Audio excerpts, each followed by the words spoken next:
no mistake. And Stephen said, we're not going to go all the way till 2 o'clock. He's going to give you tons of information. And it's going to come to you fast. So have a notepad and a pen. But I got introduced to this by Nick. Nick was my best friend. He was supposed to be my best man at my wedding, but my mom made it be my brother, because she was like, it needs to be your brother. So I made sure. And then, I told Nick, can you be my best man? And then my mom was like, no, Nick can't be your best man. So I ended up having my brother, my best man, but Nick is like my best man. So Nick was the one who introduced this to me. And he heard about it from Hendu and Mark and those guys, like I said, Mark has been killing it. And one of the top 2 or 3 business builders in the entire company. And really, he's in the top 0.01% of the entire industry, not just the company. He's about to go partner with Integrity. He's taught us so much of the sales skills. I mean, last month, the last 30 days, I've made basically $30,000 in my first month. And I'm literally, last May was my first month running appointments. So, right now we're averaging between 25, 30,000 a month. And it's growing, you know what I mean? Because we're hitting new levels. So the overrides get bigger, the sales get bigger. And it took me 6 years to get to barely a 6-figure income. In my last business, it took me 6 weeks to do it here. So we learn from the best of the best. So I'm going to bring up my brother from another mother, captain of Team Shorts, Mr. Stephen Davies. Team Shorts, let's go. Man, sorry about today. I was going to use the normal studio with the whiteboard and everything, and yeah, sorry, even the lighting's bad. We're gonna make the best of it, right? Because that's what we got to do. That's what you got to do. I'm at the backup computer with the backup lighting. So hey, we're gonna make go of it, guys. I appreciate you guys having me on. I love being able to teach the things that I have learned from others along the way. I mean, that's the thing about this is nobody invented anything. Does that make sense? Like I always love it when when you see a new leadership book out, 6 new principles on leadership that will take your game to the next level. It's like, ain't nothing new. It's all just bootleg proverbs, rebranded, repackaged. So I'm telling you, the stuff I'm gonna share with you today is not stuff that I invented. It's stuff that I've learned from other people along the way, from other really, really good salespeople. And if we get the other the other situation fixed, Mike, I'm just going to switch to it. So if I say that, just hang tight and I'll switch. Right, guys, I like that whiteboard where I can draw. But nothing I'm going to share today is brand new, guys. Nothing I'm going to share is even all that earth shattering. What it is just the product of a lot of reps. And I think about, like really good salespeople like Hutch. I mean, he's so good, he doesn't know how good he is in sales. He's reached that, what Marcus Setta calls the unconsciously competent.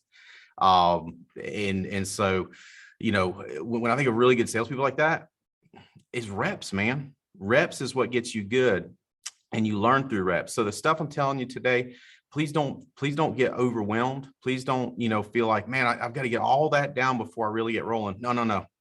It's layered learning is how we learn the best. Layered learning is how we learn the best.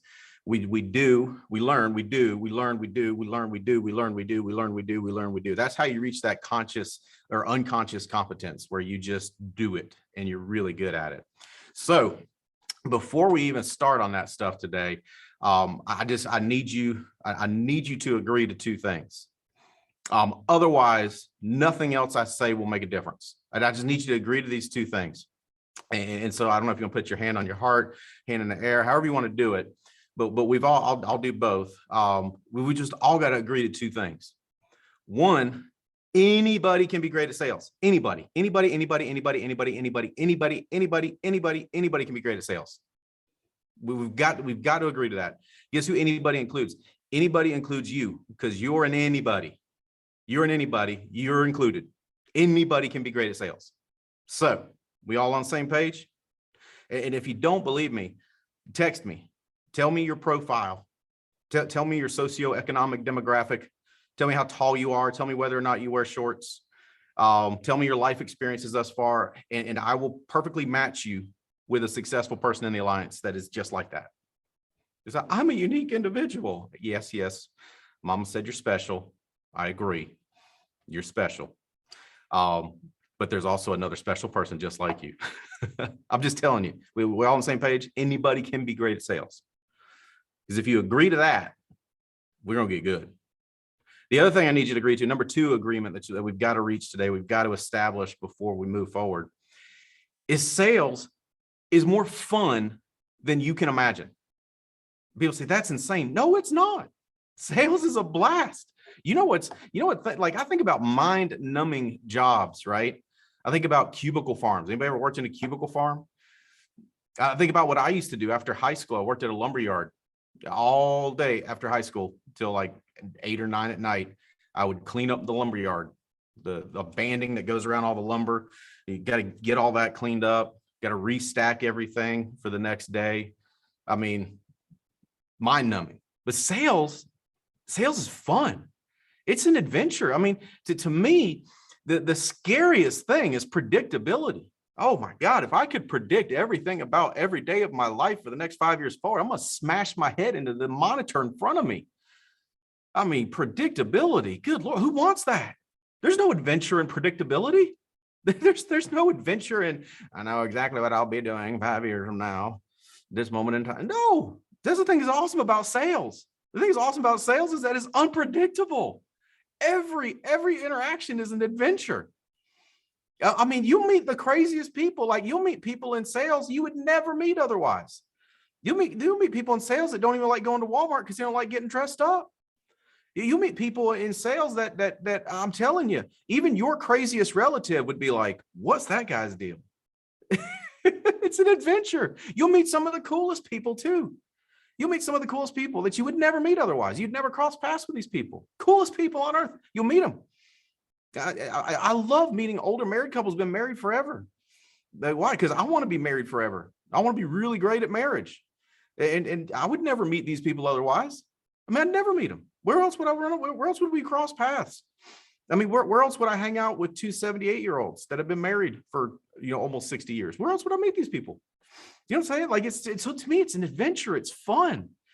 And the reason I say that is because I see the nervousness and the timidity in people because they get worried, they get nervous. But I'm telling you, it's fun. Go into it with the idea it's going to be fun. Anything that you've gone into with the idea that it's going to be fun has been a lot of fun, hasn't it? I mean, it's just been a lot of fun. So just go into it that same thing. I'm going to turn this one a little bit because that is right on my face. And it's driving me a little crazy. Sorry, this is what it's like when there's no staff at the office on Saturday. This is what I'm like without help. I hope that's refreshing. I hope that inspires courage. I hope that inspires the feeling that you too can be successful at sales. This is a ton of fun. You just got to get your mind right on it. Go into it anticipating it being fun. Because really, when you think about it, we get out of stuff what we anticipate to get out of stuff. I mean, really, that's how it works. If you go into this anticipating that, that's what you're going to get out of it. If you anticipate going into this, this is going to be an adventure. You're going to have one heck of an adventure. It's going to be awesome. Awesome, awesome, awesome. So are we clear on our 2 things? Everybody on board? Anybody not on board? Speak now or forever hold your peace or whatever. We're all on board, right? We all are going to be great at it. But it's going to be a ton of fun. All right. So let me talk to you about some of the commonalities of people that win and win early. All right. Number 1 is speed. People that win the fastest do the most the quickest. Now that sounds very rudimentary, but hear me out. The people that win the fastest are the ones that do the most the quickest. I was talking to a group of new directs here at the base shop yesterday. And that's what I was telling them. I was like, look, you can either get good at this quick or take forever. I mean, embrace the suck, push through it. Let's go. You know what I'm saying? The first part of it is going to be bewildering. It's going to be like drinking from a fire hose. You're going to screw stuff up. That's okay. You're going to miss sales that you won't miss 6 months later, 6 years later. That's okay. That's okay. Here's what's crazy to me about fear of messing up in the beginning or not pushing to do as much as you can in the beginning. Fear of failure, right? How much did you pay to go to college? That's not a great comparison for me. I paid $568 to go to college. I went to a tech school for 6 months. Yeah, stuck it out the whole 6 months. My parents said, you got to learn a trade. So I said, okay. and I learned air conditioning and heating repair. And as soon as I was done with that, I said, well, that's the last I'll do of that. That's too pokey, dirty. Attics, crawl spaces, whatnot. Not all that dissimilar from Hutch's background. He was an electrician's assistant, assistant to the regional electrician, I think that was his actual title. But yeah, I was like, I'm not gonna do that. But some of you guys paid some serious money for college. A lot of people do. A lot of people are still paying off their college. Why are we okay with that debt and paying that price for a piece of paper, but not okay with dealing with a few bumps and scrapes and bruises and some screw ups and some hang ups to get great at a skill that can make you millions of dollars? Does that make sense? Like, if you think about it in that light, just look at the tough stuff in the beginning as tuition that you've just got to pay. You got to pay that tuition. So when you have a rough day, here's what you say: paid some tuition today. I paid some tuition today. I'm paying tuition on that $1 million income. But just do as much as you can, as quick as you can, in the shortest period of time as you can. That's how you get good. Don't make it take forever. Please, please, please, please, dear God, don't make it take forever. Don't make it take forever. It's making it take forever makes it worse. It's like ripping off a Band-Aid. Go run 40 appointments your first week and a half. One of the mistakes I see new people make is they want to book 5 or 6 appointments and then see how those work out. And I'm going to tell you how it works out. You're going to take forever to get any good at this. Go run 10 appointments in a day. Miss 3 of them because you screwed up on your plan to drive to them all, and one went crazy long, and then screw that stuff up and be okay with that. Don't worry about being perfect at that. Do as much as you can, as quick as you can, in as short a period of time as you can. That's how you get good. When you look at great golfers, the PGA championships this weekend, I believe. When you look at great golfers, it's not a mystery. I mean, don't get me wrong, there is an element of talent, but there's a lot of guys that look just like those guys that are not that good at golf, right? Me being one of them. What's the difference? Those guys hit 10,000 balls by the time they were probably 8 or 9. I did not. Although sometimes it feels like I hit 10,000 balls when I play around the golf. They were out there as little kids hitting thousands and thousands and thousands and thousands of golf balls. So just look at your first part of this as that. And you say, well, I've been here a while and I haven't really gotten long. Okay, guess what? Today is a new day. Like Nacho Libre, you've been baptized. Today's a new day. Let's go. Let's go. This is the first day of the rest of forever for you. Let's go. Let's go. Let's get going. This is the first day. So do as much as you can in as short a period of time as you can, as quick as you can. That's how you're going to get good. That's how you get the muscle memory. That's how you work your way from consciously incompetent to unconsciously competent. That the path in between is a bunch of really just embarrassing situations, goofed up stuff, blown appointments, blown sales, cancellations. That the road to there is there. So let's not make it take forever, right? It's like I think it was one of those guys, Charlie Tremendous Jones. I think he said the road to success leads through the dump. So just go as fast as you can. That's what I'm talking about. So that's number one. Number two thing, people that win quick, they stay tight with us. They stay tight with us. One of the illustrations Andy Albright always uses is if you see a turtle on a fence post, you know one thing: it didn't get there by itself. You don't have to be original to make a significant income here. Stay tight with us. Stay tight with the people that are winning. Now, I get it. I'm just like you. I don't like being around people that are better than me. I want to be number one. I want to be the best. I'm just like you. So when you're struggling, I get that the natural tendency is to pull away. I get that the natural tendency isn't to tie in tighter, but I just need you to hardwire a new reaction. And that is, when I struggle, I get closer, I get tighter. When I struggle, I get closer, I get tighter. When I struggle, I get closer, I get tighter. Boom, we got it locked in. That's what you got to do. I'm just telling you. Don't become an island. Don't go hide. This is the least judgy place. That's what I was telling my new directs yesterday. Like, I promise you cannot offend me. I have family members that handle their load of offense and judging each other and judging people, that they're doing their load and mine. So I'm free to move about unoffended and unjudged and not judging people. So guys, we want you to win. So when you're struggling, we want you to get close. Don't go hide. It's okay. I promise you this. I promise you this. You will not invent a new way to screw this up. Yeah. Oh yeah. No, I know you think you could. Some of you might think you have, but I promise you, you are not going to invent a new way to screw this up. We've all done it. So don't pull away when you're struggling. Just rewire that, get tighter, get closer, get closer, get tighter, get closer. When I struggle, I get closer, I get tighter. When I struggle, I get closer, I get tighter. I'm big on mantras because it keeps my mind right. It helps you too.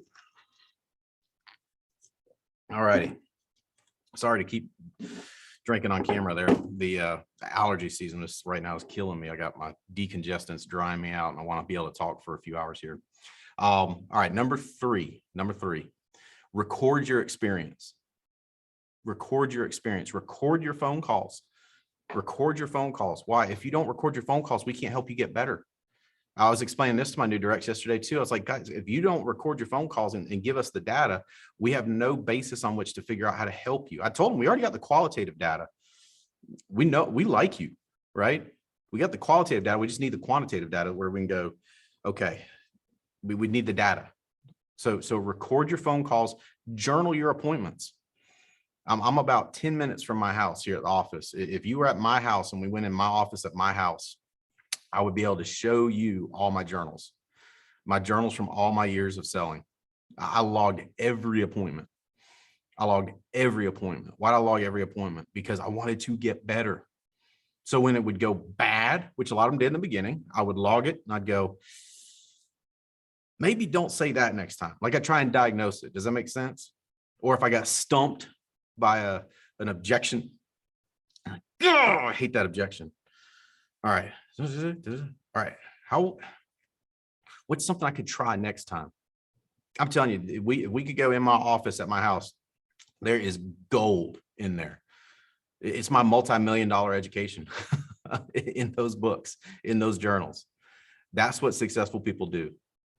Part of what I left off on the second thing I talked about staying tight with us, stay tight with us on the calls. I do a call every Monday for the whole team at 1 p.m. Eastern. You're welcome to join. We talk about a lot of leadership type principles there. We go over leaderboards. Good Lord, Greco, your team, man, I'm telling you, you guys are dominating the paycheck leaderboard. I mean, dominating. I think 2 out of the last 3 weeks, it's been all you guys, Hutch and the whole team. I've been top 5 paychecks in the whole team for the week. We post the top 5 paychecks that we showed on that call for the week. You guys are killing it. Welcome to join us on that. I'm sure that you guys have a team. I think you maybe do it Monday night. I might be wrong on that. We've got the Wednesday TWC. We got product calls on Thursday. We got activity call on Friday. That's all part of staying tight with us. Events, and I know these guys know how to promote events.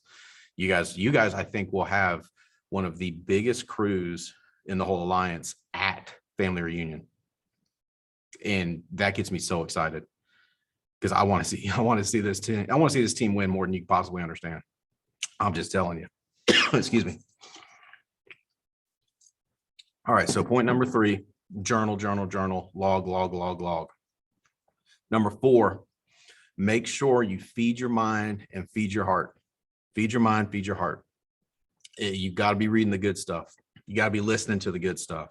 I'm going to talk to you a little bit about protecting yourself while you're in the field. But you got to feed yourself the good stuff because here's where thoughts come from. Just so you know, thoughts come from data previously put in our heads. And people say, I had an original thought. No, you didn't.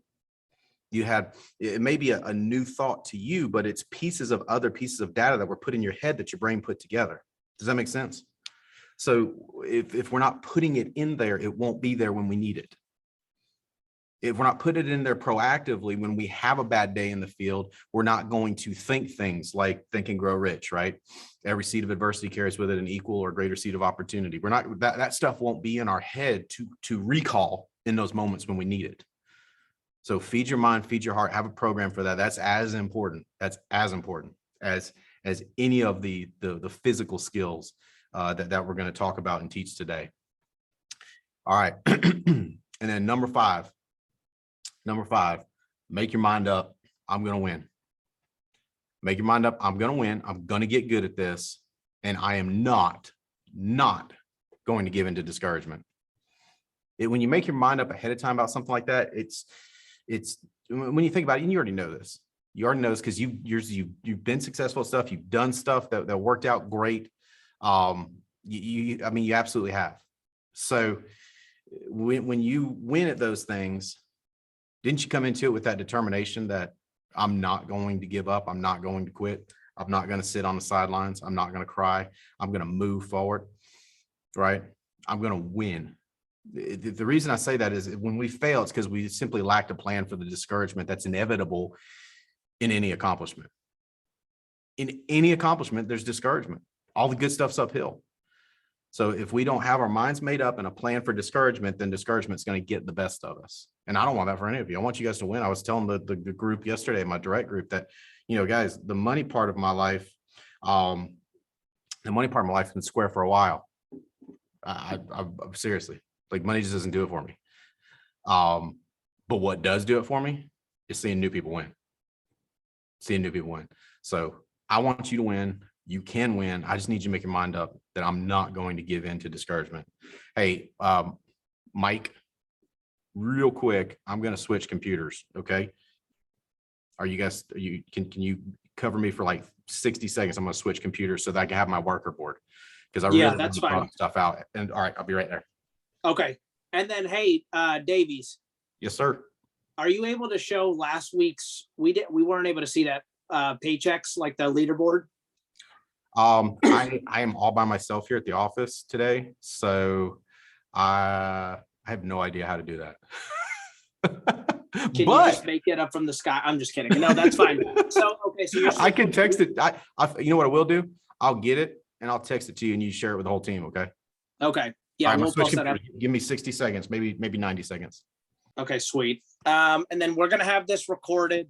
I know it's already anything here in the chat. And then what we will do is, if you have, because this is specific just to our team, which is really, really good. If you have some questions for Davies, put them in the chat. And if we have time at the end, we'll get to them, because what we didn't want to do is, we're going to do some awesome sales training. And obviously Stephen's crushing it right now, going through the mindset stuff. But if you have something that you're struggling with or working with, or no product questions, Stephen, he already told you he's not the product guy. You know what I mean? He's the sales guy. But as far as like struggling with a certain skill, whether it's getting referrals or you know what I mean, finding safe, whatever that you think that you're struggling with, put it in the chat. You know what I mean? Maybe things that mindset barriers that you have, things that little tricks that because like I said, we all have fears, insecurities, doubts, things that we're not. I know the things that I'm not good at, and I'm constantly working to get better at those. And like Davey said, you just got to put in the work, and you got to do the reps. Like I said, I wish I'm not as good of a talker or a speaker as some of the, and I'm not, like Hutch, like Davey said, he didn't get there overnight. It was just, he became unconsciously competent at something worth getting good at. And I know a lot of these guys' stories, so it's, and like he said, getting around those type of people. So if you have things that you're struggling with, sales wise, building your business, how much should I be putting in leads? Is there a leads, is there something that, I'm missing? I'm doing this, I'm doing 15 appointments a week, but I'm only making this per month, whatever it is. We are more than happy to answer all those for you. So let's see where Davies is at, and put those in the chat. You should be able to type those in the chat.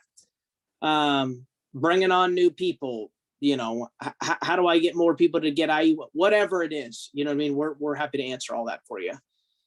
But yeah, and like I said, the thing that I was sharing with you guys earlier about, Maddie going through that with myself, when I was new and I didn't have the reps, when people said on the phone, oh, I already got that taken care of, I'm like, no, They don't need my help. They already got it taken care of. And they did get it taken care of. But when I came there and I found out that the guy was on Social Security, blah, blah, blah. And I was able to save him, 17, 18 bucks a month.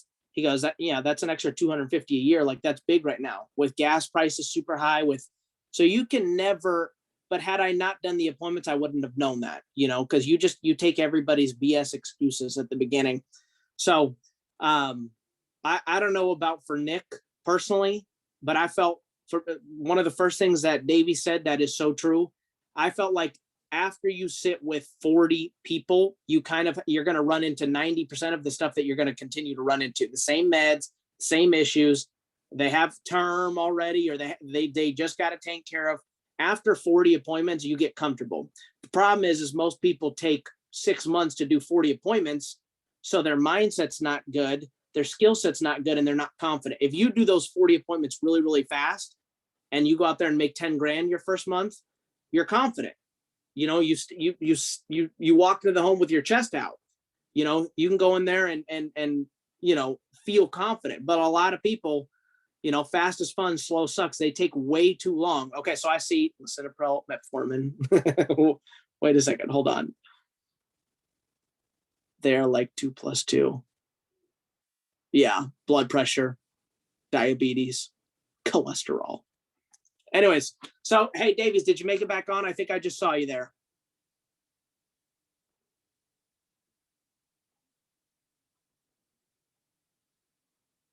Okay, he's hopping back on.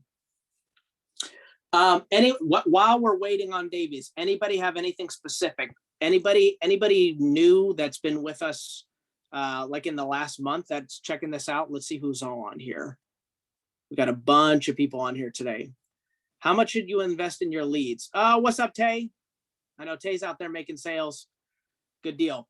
I just saw that question. Okay. How much should you invest in leads in your first week? Okay, here, I'm going to tell you what I do. And Davies, again, listen to Dave. Davies is crushing it. Like I said, who goes out there and makes $250,000 their first year and then doubles their income the next year. So that's the guy we're listening to.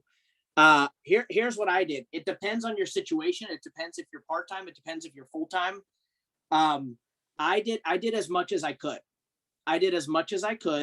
Because I needed to get good. And I coming after I passed the test and it was my first week, I called my upline, Nick, and I said, hey, how much are you spending a week on leads?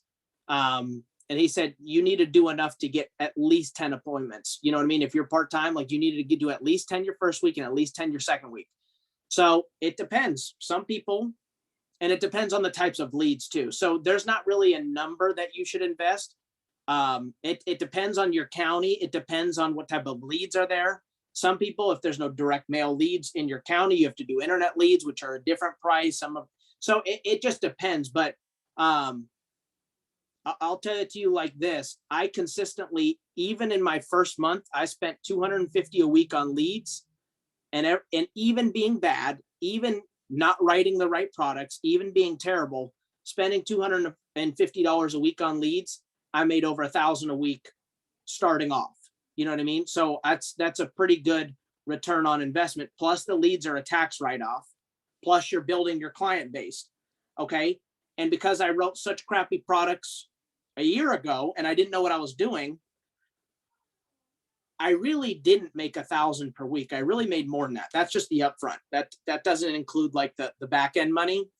But now, a year in, I've gone back and I've gotten some of those people better products because I've learned more about the Smart UL, the Mutual of Omaha IUL Express. At first, I was just going out there screwing it up, and I was still I was doing the best thing I possibly could.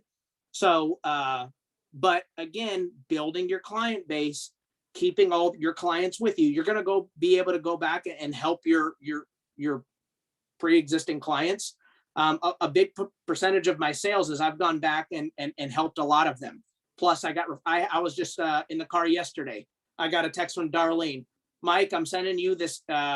Thanks for helping me last week with my policy. I just got it in the mail. You saved me this much. You need to talk to my uncle. I called the uncle. So the more you go out there and get clients, the better it is. So $250 a week. And that was for me, that was part-time. You know, if you're going to be full-time, and that might sound daunting. And if you can only do $80 a week, you can do $80 a week. You're just going to get better. Here's the way Andy Albright told it to me. He goes, if you spend it, he goes, what do you want to make? I said, I want to make like at least $4 grand a week, $3 grand a week. He goes, can you do that off, 250 a week? I was like, I don't know. He goes, no. He goes, Mark Hutchison couldn't even do that off that. He goes, the best of the best are gonna get, at least 6-7 times what they put in back. So if you only spend $80 a week on leads, you're probably only going to make 350 or 400 bucks, because you're getting so small. But if you spend 500 a week on leads and you get 6 to 7 times back, do the math. Hey, Mike, can you hear me now? Oh yeah, we're on. So yeah, hopefully Awesome. that helps. Like I said, I would always, whatever you invest in leads, you're going to probably get 5, 6, 7 times back. So if you only want to make 300 a week in cash, go back to that. If you want to make 3,000 a week, and we got people in the alliance that are making 10 grand a week, if not more. So, and if you want to answer that too. But anyways, back to Stephen. Here we go. Thank you. I wanted my whiteboard because I can teach a lot better when I can draw out what I'm talking about. Sorry about all the hiccups this morning, but we got it. We pushed through it. That's what we do.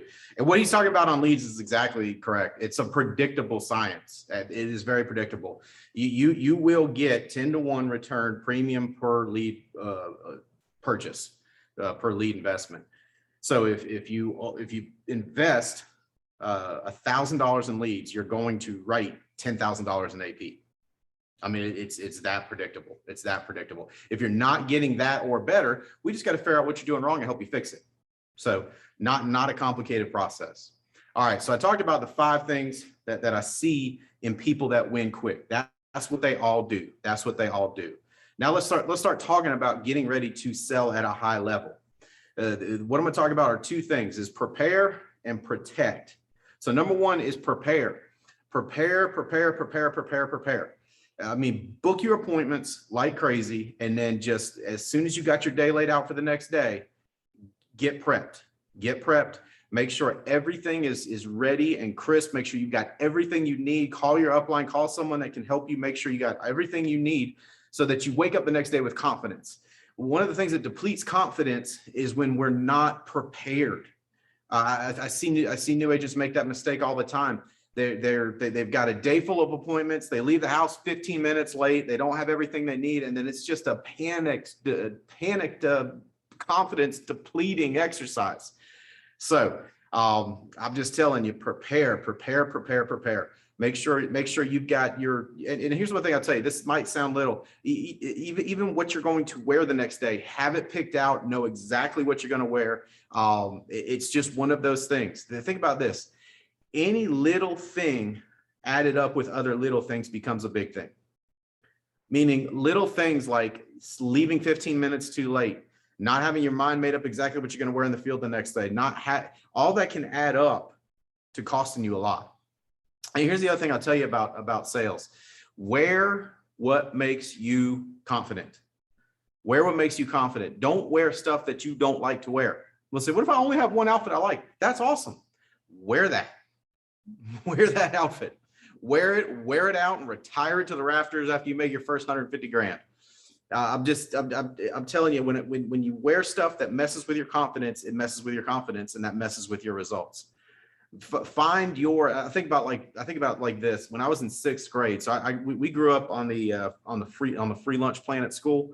So we did not have much money as a kid. I had no money. My parents had a little bit, and they would let me have a little bit of it. But so growing up on free lunch, you don't have that many clothes that you're that fired up about, right? Because they're all usually hand-me-downs. At least that's how I grew up. But man, and this is the 90s, remember, I had this Chicago Bulls t-shirt. That was my Friday shirt. It was like Tiger wearing Sunday red. That was me with my Chicago Bulls t-shirt. I put that thing on. Oh man, you want to talk about swagger? I had Swagger Friday. So think about that. What is that? What is that? Now, here's what I'll tell you too. As you prepare, think through your day the next day. So what you already want to have a plan for hydration, have a plan for what you're going to eat, have all that lined out. so that you hit the field 100% confidence with at the absolute minimum of doubt. That's the physical preparedness. And I'll tell you this too, bring a change of clothes in the field. Why? Because at some point you're going to end up in a house where they have seemingly been cigarette to cigarette for at least 1,000 years without leaving the house. I mean, you will walk into a house where you're like, there's a lot of smoke in here. Should I stop, drop, and roll? I can't remember. So it's stop, drop, and roll. But what are the circumstances for stop, drop, and roll? I feel like this might be a stop, drop, and roll situation. I'm not kidding. You're going to end up there. And so you got to have a change of clothes so that when you get out of there, and here's what I always did in the field. I know these are some small tips, but they add up. Hotel, lobby, bathroom. That's going to be the cleanest place for you to wash your face, get your mind right, change your clothes, and get to the next appointment. And you say, that sounds like a little thing, but I'm telling you, all the little things add up. All the little things add up. I take my shoes off when I go into client's house if it looks like they're people that take their shoes off when they're in the house. I'm personally a shoes off in the house kind of guy, because I feel like anywhere that if your shoes have been in a public restroom, they should not be on the floor where my children walk around, right? Just my philosophy. I'm not asking you to embrace it. I'm just explaining. So if you walked into my house and as a salesperson trudged in with your shoes on, I'd be like,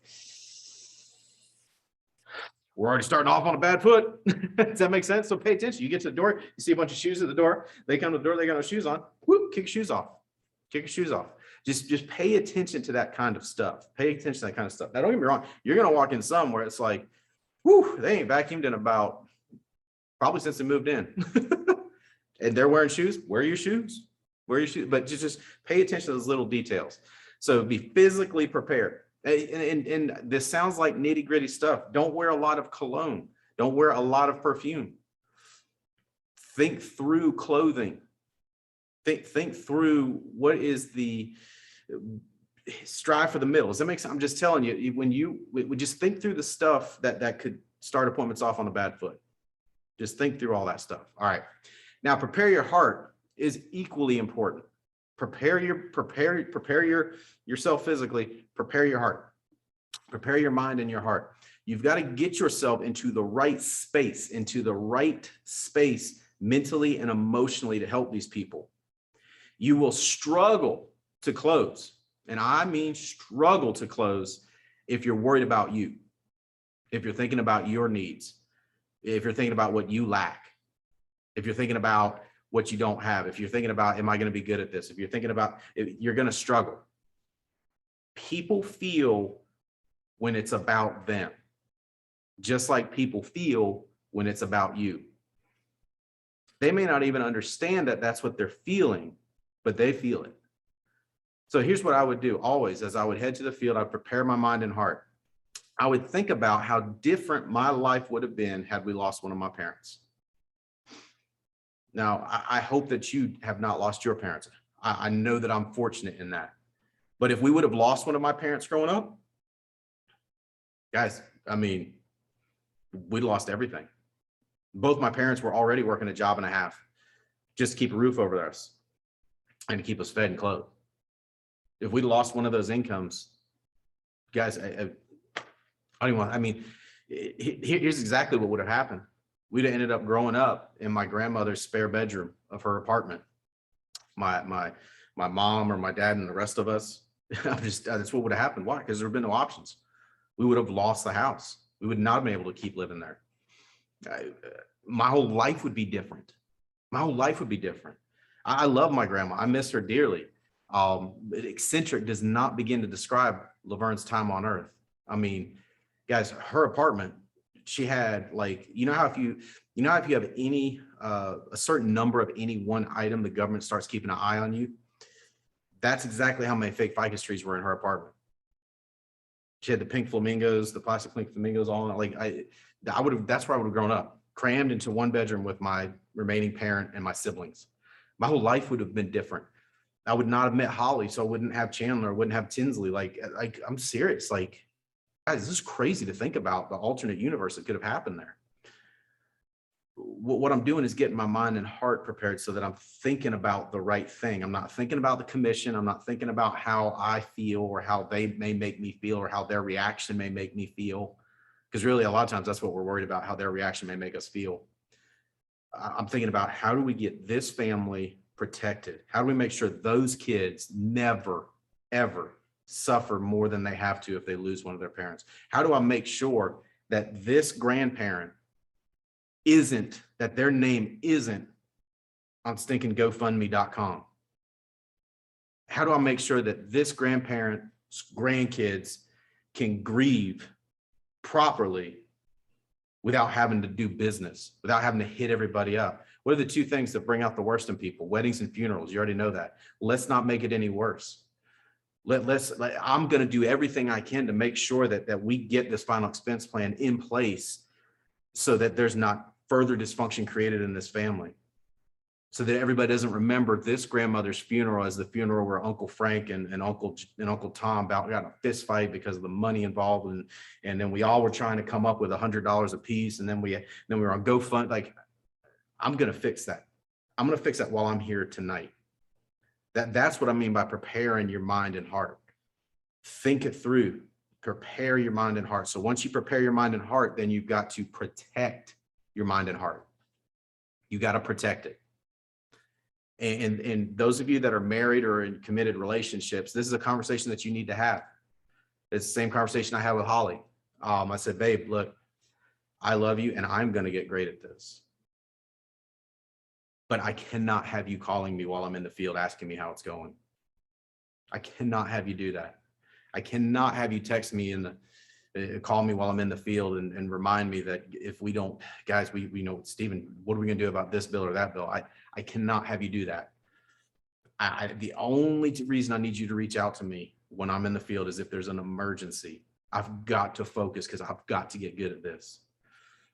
Have that conversation with your spouse so that they know when you're in the field, this is your focus time. This is your focus time. I've got to leave them alone. And I'll tell you, what you really end up creating is an ally. Holly really became an ally for me. She would protect me. She'd protect my dial times, keep everybody away from me. So have that conversation, because you don't need that. You don't need that. You don't need that extra. You don't need that extra. Also know, when they created phones, they created the red button and the green button for a reason. There's going to be people that are going to call you while you're in the field that you cannot take their call. You cannot take their call. Why? Because they're the people that bring you down. You have to think about this. Like, if you look at all the people you interact with, who depletes you or could potentially deplete you, or who's always positive. I can only talk to people that are always positive when I'm in the field. I've got to protect my environment. I've got to protect my mind and heart. And that might sound extreme, but let me tell you something. It doesn't keep it from being so. In order to get great at anything, you got to do extreme things. That's the thing people struggle with excellence. They want excellence, but they want to be normal. Can't get to excellence through normal. You got to discard normal to get to excellence. All right. So protect. The other way I protect myself is what I listen to in the field. I was trying to help a guy. I was coaching him. I'm trying to figure out this joker's booking appointments. The people are there and his ratios are good. I mean, he's booking an appointment every 7.5 dials, which is pretty much where you want to get to. Every 7.5 dials, he's booking an appointment. He's got an 80% plus no show rate, but he is not closing anything. And it's not a skill thing. I'm trying to figure it out, right? Well, guess what I figure out? The whole time he's in the field, he's listening to angry political talk radio. Yeah. So what's he full of? He's full of cortisol and feral, and he's angry, and he's got, it's like, hey, and I get it, right? If you're passionate about this issue or that issue, I get it. But what you can't let it affect is when it's time for you to make money and help families. So only positive stuff. That's why I don't listen to the radio in general when I'm in the field. That's why I've got my playlist. I've got my anthems. I've got my positive audiobooks. I've got my rebound song. when I hit a snag, I've got my rebound song. All right. I'm telling you, protect. And again, a bunch of little things make a big thing. So one negative phone call maybe doesn't ruin the whole day, but one negative phone call with one negative message on the radio with one, like all of a sudden you got a big problem. All of a sudden you're like, man, I ran 8 appointments. It didn't close anything. Makes sense. So prepare and protect. All right. All right. That's the basics of getting ready for the field. Now let's talk about running the appointments. Here's the flow of me when I'm running an appointment.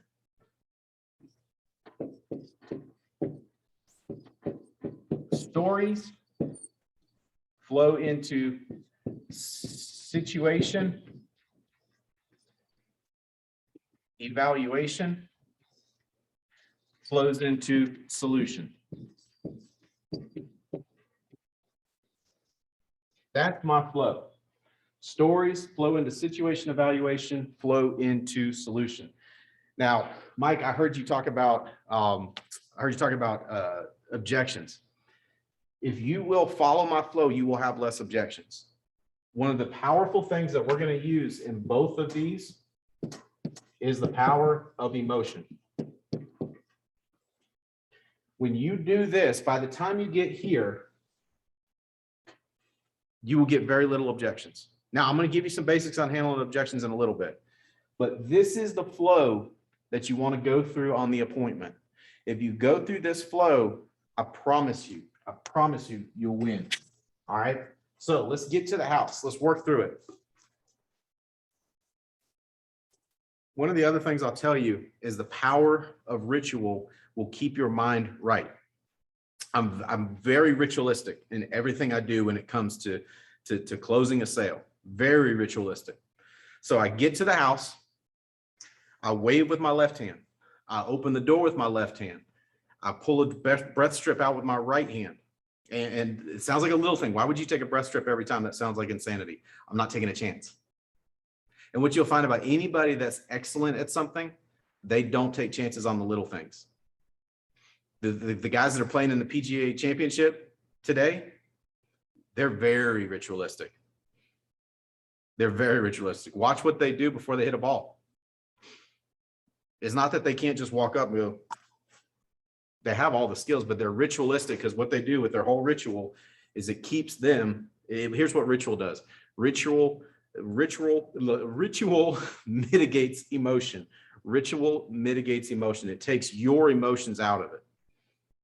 So I follow my same ritual. Open with the left hand, wave now with my right hand once I'm out of the car. Turn around, grab my backpack out of my back seat, put it on my right shoulder, wave again with my left hand at the house. Every time, every time, every time. I walk up to the house. As I walk up to the front step, I wave again. I knock the same exact way every time. I like to knock at the bottom of the door because I think it's funny and it helps me in the moment to be less nervous if I think something's funny. I knock the same way. Right at the bottom of the door. Now, just so you know what's going on in my head when I do that, I think it's funny, like if a Oompa Loompa was going to sell insurance, like that's a hilarious thing for me to think about. And so when I knock at the bottom of the door, I'm kind of hoping they're thinking about that. Now you say, that's insane. Hey, it gets my mind right. It puts me at ease. It puts me relaxed in the moment, right? So we walk into the house. As soon as they open the door, make eye contact, smile, wipe your feet, break eye contact, lean forward. You will get into houses where they talked about it ahead of time and they decided before you got there that they weren't gonna let you in. But here's what it is. It's muscle memory. It's muscle memory for them. Meaning when someone comes to your home, they say, hey, great to see you. They break eye contact, they wipe their feet and they lean forward. And so that gets them to do what they've always done, what they've done 1,000 times before. Oh yeah, come on in, come on in, come on in. And then we're going right to the table. And you say, well, what if they don't have a table? I'm gonna find a table. I'm going to find a table. Why? I need my ritual to be the same. I need my ritual to be the same so that everything's the same. Now, every once in a while, I have been in a house where they genuinely didn't have a table. But I mean, we're talking this much out of this many. The reason I'm very insistent about that is because every trend is started with one interaction. Every trend is started with one interaction, meaning the first time you go, oh yeah, no, that's okay. We can sit on your couch in front of the TV and do this.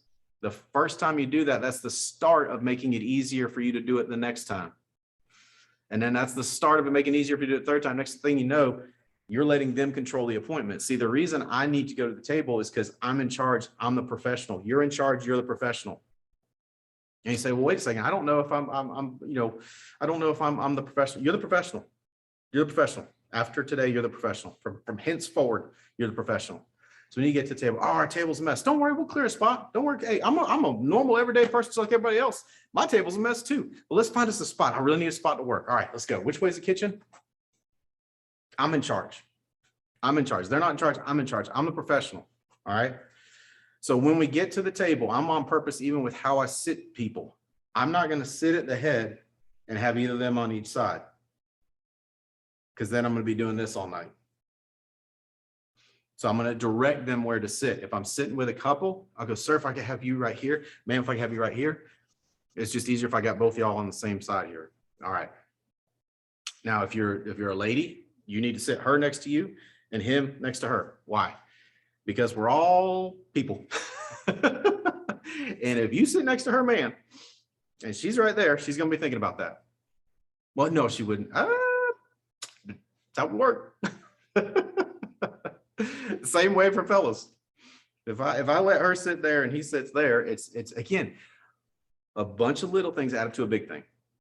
And I'm trying to eliminate every possible fail in this. It's like an airplane. Why do airplanes stay in the air? It's called redundancies. They have multiple redundancies planned in so that a bunch of little things don't become a big thing, right? So same thing.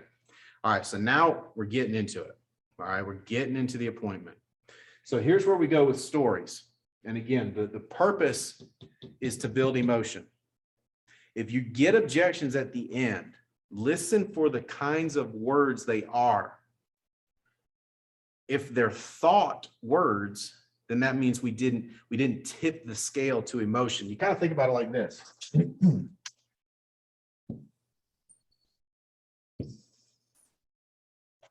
On this side is logic. On this side is emotion. We've got to tip the scale past the midpoint so that we're now processing logically.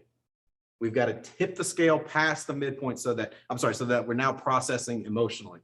Because if they're still processing logically, they're going to say things like this. Okay, well, if you could just go ahead and leave us some numbers, and if you have any product information, if you could just leave that, we need to think about it. We really need to work through it. We need to figure. Those are logic words. If you do this correctly, the only thing they're going to be thinking is how much can we afford to get? It's not going to be a matter of if we do this tonight. It's not going to be a matter of do we even need to do this? It's going to be how much can we afford to get? That's the only thing they're going to be thinking. All right. So how do we do that? Through stories and situation evaluation. Now, before we get into the stories, one thing I'll have to tell you is before you get here, you have to have built a bridge of connection so that they'll be open with you. How do we build the bridge of connection? The bridge of connection, you think about it like this, same scale. Here's stranger. Here's friend. You start as a stranger. If you're not past the midpoint, when you get here, they're going to shut down. They're going to lock down on you. So we're entering as a stranger. We need to leave as a friend. So before we get here, how do we do that? The 3 C's, the 3 C's of connection. Remember these 3 C's. These 3 C's, you can connect with anybody. I'm serious. Try it with strangers. Try it while you're out and about. It's crazy. It's like having a cheat code on a video game. You can connect with anybody with the 3 C's. Even people you don't like, even people you're extremely dissimilar from. You can build a connection with these 3 C's. The first C is commonality. I've got to find a commonality, something we have in common. Commonalities don't have to be strong. They just have to be common. Sometimes people say, I'm struggling finding commonality. I'm like, you're struggling finding commonality because you're looking too hard. You're struggling to find a commonality because you're looking too hard. You're looking for something that you guys are, oh my God, we are almost the same. Every number of our social security is the same except for the last one, and the last one's only one number apart. We're so much the same. You're not gonna find that. You're not supposed to be weird if you're asking for a social security number before you've connected. You're not gonna find that. Just find something you have in common. I'll tell you how crazy, here's how crazy commonality is. I'm talking with a client, I'm trying to find a commonality. I find out they have a May birthday. I go, oh my God, my sister has a May birthday. And you could see the change instant. Go, oh, your sister has a May birthday. When's her birthday? And I'm like, oh God, when is my sister's birthday? It feels teenish. If you're ever in a jam like that, pick an odd number. They're more believable. But just that little bit of commonality. So imagine if you have something else in common. Imagine if you have something else. Oh my God, so I tell you like football, obviously. I love football.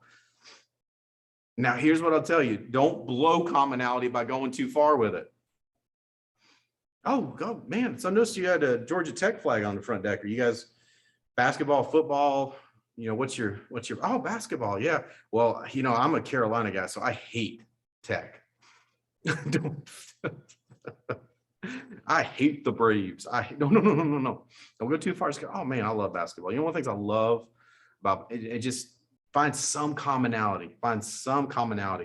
And if you struggle to find it, you're probably looking too hard. You're probably going too deep. And you already know this because you've been out of the country before. If you've been out of the country before and you run into other Americans, how do you instantly feel towards those people? Instantly like, oh my God, you're Americans. We're Americans too. And then next thing you know, you're having drinks with these people. They could be serial killers body shopping in a foreign location, and you're falling into the trap. But because we're both Americans, we have something in common. I'm just telling you, commonality. Find that commonality. The second C is sincere compliment. Once you and I are the same, now I can compliment you. What's a sincere compliment? Find something you can sincerely comment them about. Let me tell you, people that have nice yards, they love the fact they got nice yards. I say, dude, I saw your grass. That is awesome. What's the secret, man? Like, what are you doing? To tell me, my grass, I want it to look like that, but it doesn't look like that. It looks like Augusta National out there. What's going on with that? Marriage. I talk about marriage all the time. Those of you that have been in my trainings, you know I talk about marriage all the time. It's squarely in my only 3 priorities I've got in life. I'm a very narrow person. I've only got 3 priorities. So, oh my God, how long y'all been married? Oh, that's awesome. 3 years, 10 years, 30 years, 50 years. I don't say that's awesome. That's awesome, man. It's great to see. You know, my wife and I, you know, we really want to go the distance too. And it's just, we're inspired by other couples that are doing the same thing. You got to tell me, brother, you got any secrets for me? Because I'm always looking for new information. Ah, that's awesome. Yeah, no, that's true. That's true. Never go to bed angry. That makes sense. No, that's true. That's true. Good marriage is made up of 2 great forgivers. That's awesome. That's good stuff, man. Well, congratulations. That's awesome. Y'all keep rocking. We'll keep drafting behind you. Just some sincere compliment. Let me tell you, this is a fact about human psychology. The shortest distance between 2 people is a sincere compliment. Shortest distance between 2 people is a sincere compliment. Absolutely the shortest distance. And you know this because you've been secretly pissed off at somebody and you're just furious with them. And then you see them and you just and then they'll like pay you a compliment. And you go, oh, all this angst just gone because they said they liked your hair. So sincere compliment. All right. And then the third is comedy. When we have something in common, we're like each other. And then you like me because I like you. You know, I paid you a compliment. And then we share a laugh together. Now we're ready to go. Now we're ready to go. We're similar to each other. I like you because I complimented you. That makes you like me. I feel like it's Barney. I like you. You like me. And then we share a laugh. Doesn't have to be a long laugh. Just some sort of laugh that you share together. And you say, well, how do I share a laugh with somebody? Just find something y'all can laugh about. I have literally I watch stand-up comedy like I'm watching game tape because I want to be funny, because I know people like funny people. And if I'm going to lead a lot of people, I need to learn how to be funny. I'm telling you, just find a way, find something to share, laugh. So once you've connected, now we can actually start the flow. Once we've tipped past, we don't want to go too far here where we're best friends, because then we lose our professional friction, right? The reason you do what your doctor says to is because he doesn't walk into the office and slap you on the butt and be like, "What's up, wild man? What you been doing?" Yeah? Oh yeah, man. No, your doctor's a good doctor is not a stranger. He's friendly, but he ain't your best friend, he ain't your buddy, because you know you're there to do something. Same deal here. So once we're past this midpoint and we're now friendly, now we can start the flow. So how does the stories flow start? Here's how the stories flow start. Sir, ma'am, I would love for y'all to share with me what's driven y'all to have me out here. I know why I'm passionate about what I do, but man, I'd love to hear your story, because here's what I want to do. I want to make sure the worries that drove this the worries that drove you to have me out here, I want to make sure we address those worries. My goal here tonight is to take another thing off your worry plate. So just share with me, if you would. Share with me, what's the story? You know, who died? If anybody that is looking at life insurance knows someone that's died and either had life insurance or didn't. So what's y'all's story? Now, you're out on the edge. At this point, you have got to be quiet. And I get it. It's uncomfortable. Silence is uncomfortable, but you got to be quiet. You got to be quiet in that moment. Why? If you talk next, you lose. And I promise you, it will seem, the first few times you do it, it'll seem like forever. It'll seem like forever.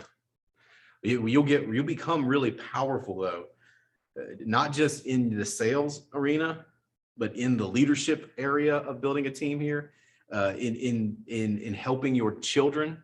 If you can learn to let silence do the heavy lifting. When you learn to let silence do the heavy lifting, you become a powerful person. Why? Weak people fill the space with air and with words. They fill the space with words. Weak people can't take silence. Think about it. That's why, what do most people do when they start to have a silent moment? They reach for something to stop. Okay. Scrolling through social media. Okay. I almost had an introspective moment there. That was close. Oh yeah. This silence. Real thoughts are starting to happen. Better put on Hulu. Oh, thank God. That is the thing I've learned about relationships.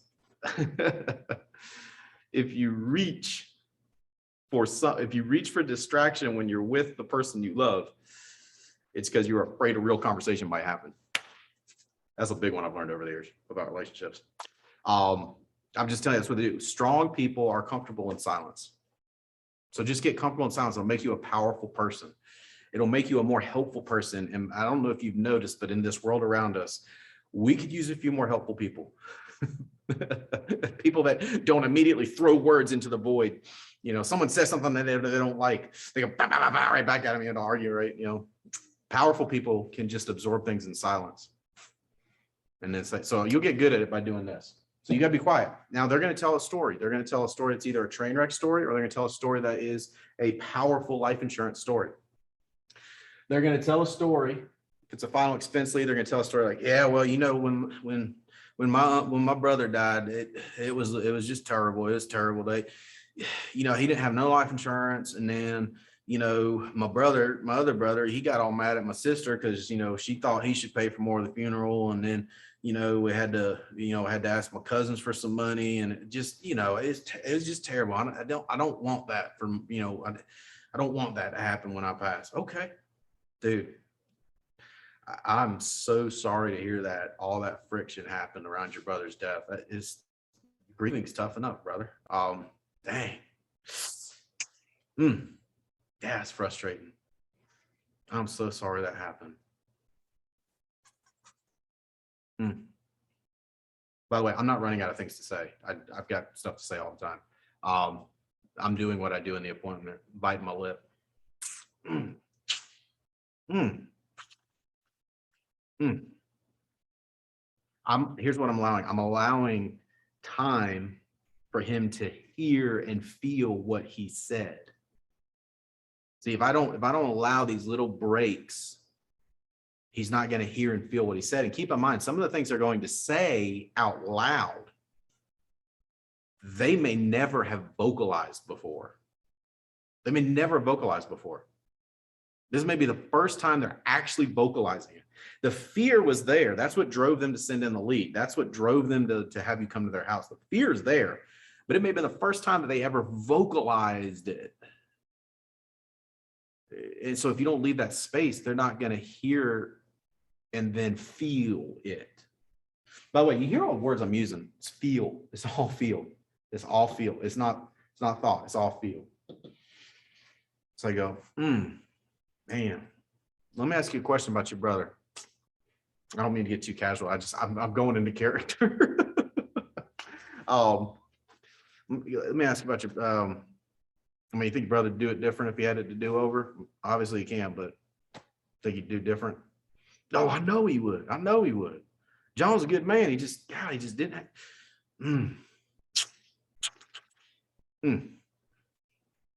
Well, unfortunately, we can't fix that. But what we can do is fix it for you. You know, one of the reasons that I love what I do, one of the reasons I'm passionate about it is I've seen firsthand the power of life insurance. You know, growing up, one of my buddies in school, Michael, his dad was killed in a farming accident. It's tragic, absolutely tragic. But you know what? He had life insurance. And so while they could never replace him, they didn't have to worry about money. They didn't have to worry about it. Michael's mom didn't have to go find a job right away. They didn't have to beg for money from relatives to bury him. They didn't, you know, Michael and his sister both still got to go to school. They both got a chunk of money when they turned 25. I mean, just powerful. I've seen that with my own eyes. So that's why I'm passionate about what I do. What we're using here is the power of contrasting emotions to create pull. Contrasting emotions create pull. That's a basic psychological principle. That's why the scenes of the movie that pull you in the most is when the hero is just about dead, when there just appears to be no hope. But then, seemingly out of nowhere, we go, it pulls us in, doesn't it? The contrast of defeat to redemption, not all that different than wrestling. I don't know if you've ever seen any wrestling. But the crowd goes wild when the guy's down, and the refs, he's counting, and then they see he starts to move off the mat, starts to move. He's coming back, and the crowd goes wild. Everybody's on the edge of their seat, right?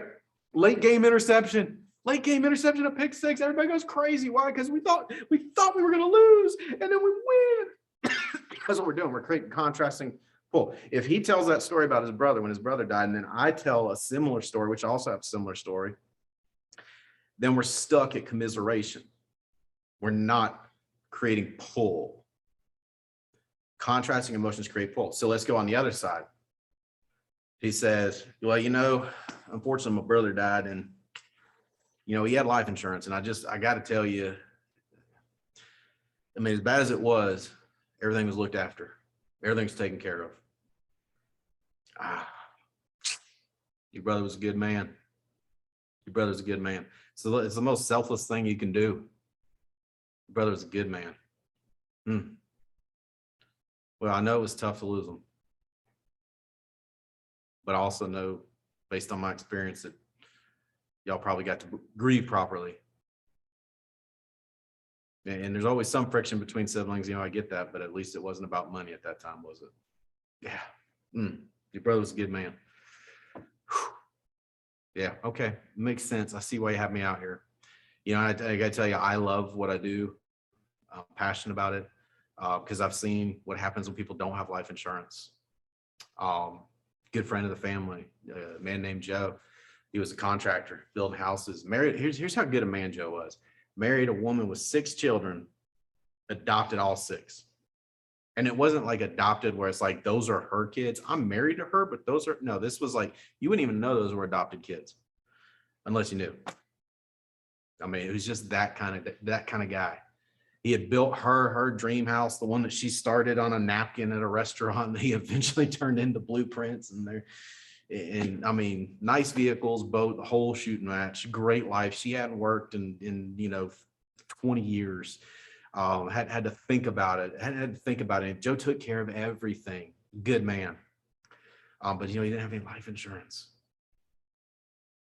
And Joe's one of those guys, right? I'm healthy. I ain't been to the doctor in 7 years. Well, he got sick, and started missing work. And so we went to the doctor and found out he was full of cancer. Died 5 weeks after that diagnosis. No life insurance. She lost everything. I mean, lost everything. I tell a story all the time. Why? Contrasting emotions create pull. He said, my brother died and had life insurance, and that it was such a great thing. If I tell my Michael story, then we're stuck at life insurance is awesome, ain't it? But when he tells how life insurance saved the day, I got to tell a story that says that's true, but now's the time. Does that make sense? That's the message being conveyed. So that's the contrasting emotions create pull. Do the same thing if it's a couple. Same thing if it's a couple. Just a different twist on it, right? So who was it? Well, the wife is typically going to speak up. She'll go, well, his uncle died. When his uncle died, that fool didn't have any life insurance. I saw what his Aunt Mary and the kids went through, and not on my watch. Man. Yeah, that's tough. Tragedy's tough enough. Grieving's tough enough. Well, let me ask you this. You think you'd do it different if you had it to do over? Yeah. Well, as you know, unfortunately, we can't do that over, but we can fix this tonight. And I got to tell you, the reason I'm passionate about what I do is I've seen in real life the power of life insurance. Let me tell you about my friend Michael. Then I'm right back telling a contrasting story. So contrasting stories create pull. Now, notice one other thing I'm doing all throughout there. I'm commending in advance for what I want them to do. I'm using words they want to be known as and linking them to actions I need them to take. Those are the two things constantly at force as I'm selling. I'm commending in advance for actions I need them to take, and I'm using words they want to be known as, connecting them with actions I need them to take. Words they want to be known as, commending in advance. Words they want to be known as, commending in advance. It's a constant cycle. If you see me sell, I'm doing that constantly. Your brother was a great man. What's the message? Great men have life insurance. Man, tell you what, there's nothing more. This is one of the most selfless things you can do is have life insurance, right? I said that. Selfless. I want to be selfless. I got to have life insurance. The constant messages throughout. Just think that through. I use words like loyalty. I use words like honor. I use words like respect, love, highest degree of love. I use those constantly throughout. And then I commend in advance. Man, I'm glad you're not going to put your grandkids through that. I respect the heck out of that, dude. I respect the heck. Need more men like you and I out here in this world. You know what I'm saying? It's a couple. Man, that is, I'm so sorry about your uncle. But you know what? You got one of the good ones. Yeah. Trust me, I've been doing this a while. You got one of the good ones.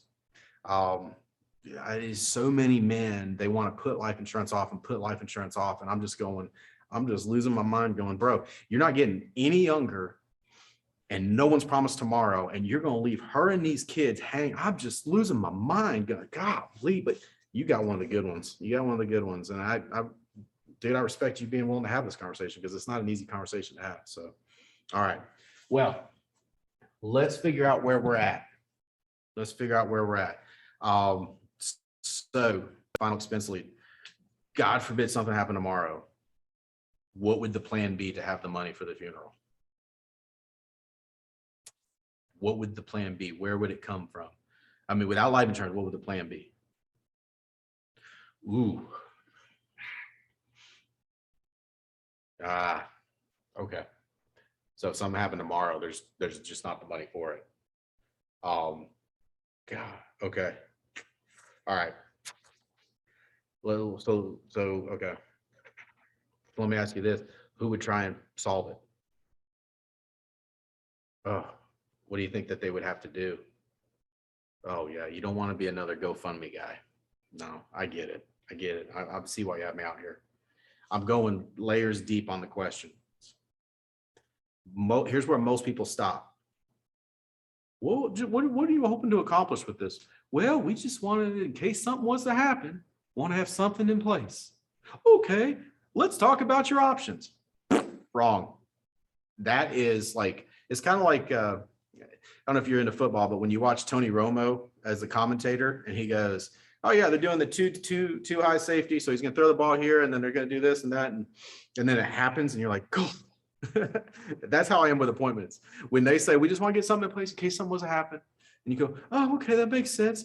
So let's look at your options. I'm like, oh, so he's gonna reach for his laptop. He's gonna load up his pricing options. He's gonna give them 3 options. They're gonna say, we need to think about it. They're gonna ask for a business card and then tell him they'll call him back. And he's gonna leave somewhat discouraged, but slightly hopeful.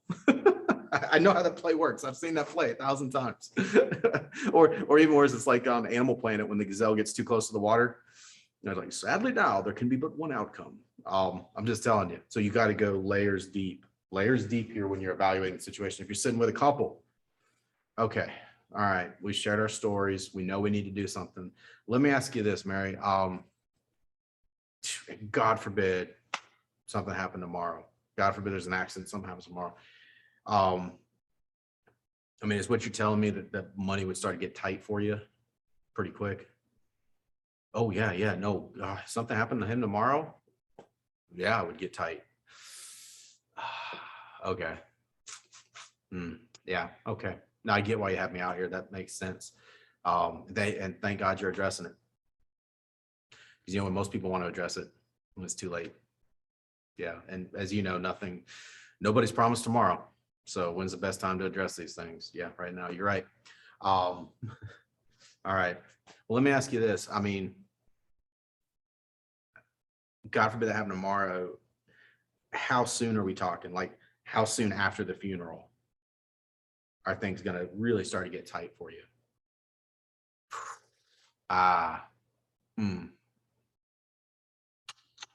Okay. Yeah, no, okay. Well, hey, thank God you got one of the good ones. Because, most men, they're not going to walk down that path. But you got one of the good ones. So, okay. All right. Only then are we going to start talking about solutions. If you do that and you tip this from, well, I've already changed it, but if you tip it from logic, well, I can go ahead and change it. I have an eraser. I can change it back. All right, let's change it back.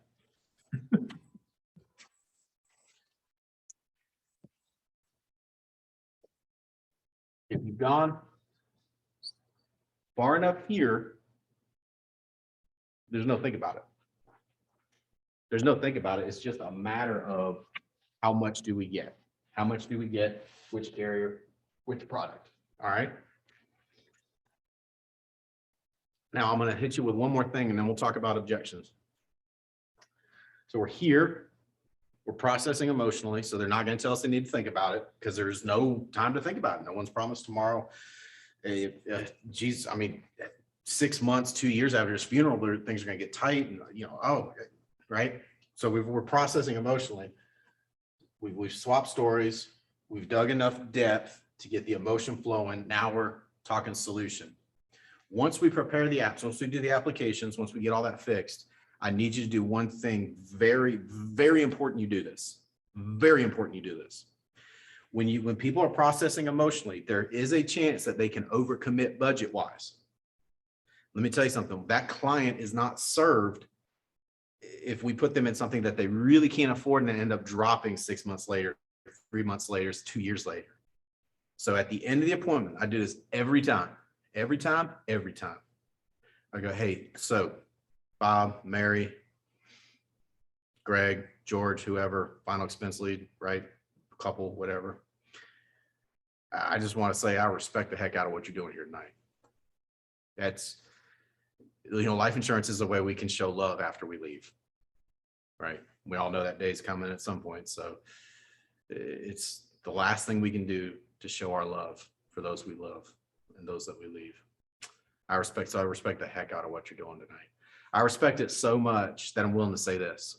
I'm glad that what's important tonight is important tonight. Making sure your grandkids aren't fighting, making sure you're not, your grandkids aren't on GoFundMe just trying to get enough money to get you to a funeral home and then to get the funeral. I'm glad that that's important tonight. I'm glad that making sure Mary's taken care of. God, I'm glad that's important tonight. And I respect the heck out of that. I respect it so much that I'm willing to say this.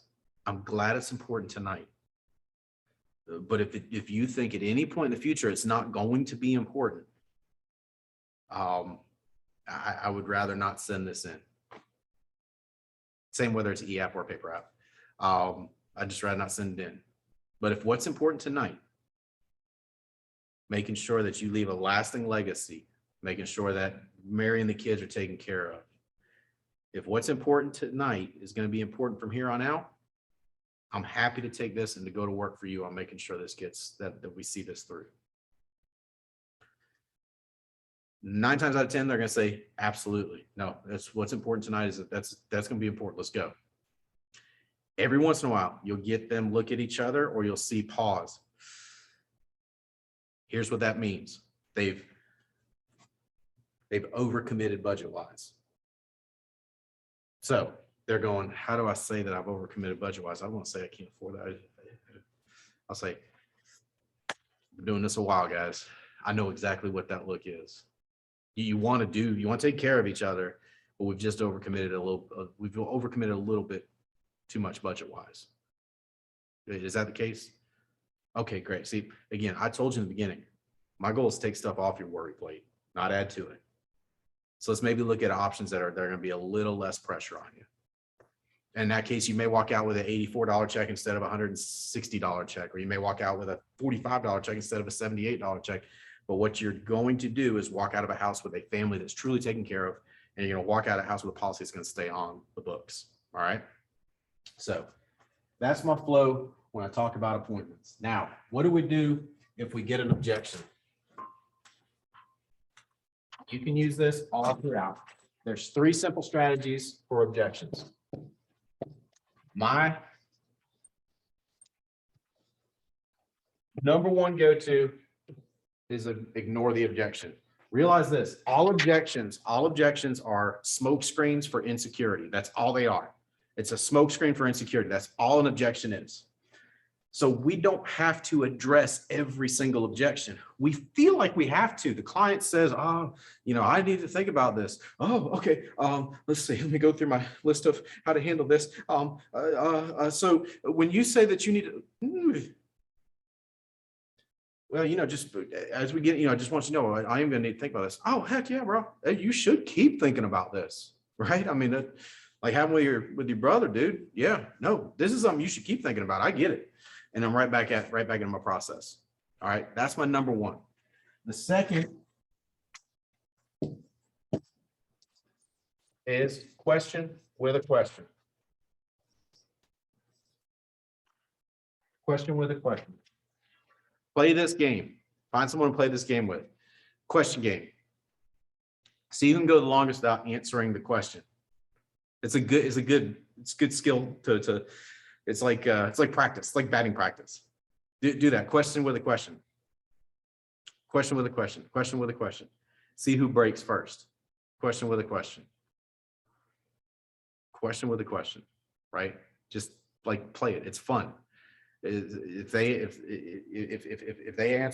give you an objection, you answer with a question, you win. If they give you an objection and you answer with a statement, you lose. Here's one of the things we teach recruiters in our office when they're recruiting. We'll draw it out like this. You and them. Every time they answer a question, you get a point. Every time you answer one of their questions, they get a point. Whoever has the most points wins. So that's my second. Hit them with a question. Hit them with a question. And then third, my last one is answer in short.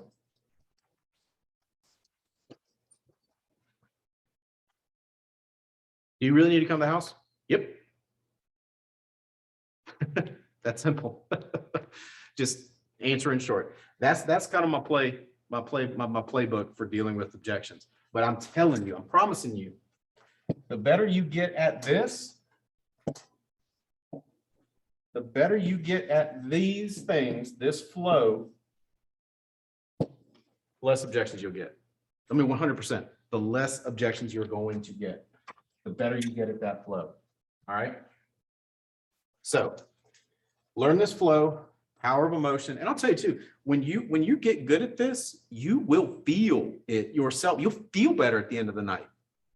You'll be like, man, I did some good out there today. Dadgummit, I did some good out there. I did some good out there today. Why? Because you're going to be experiencing these things with the people you're talking to. So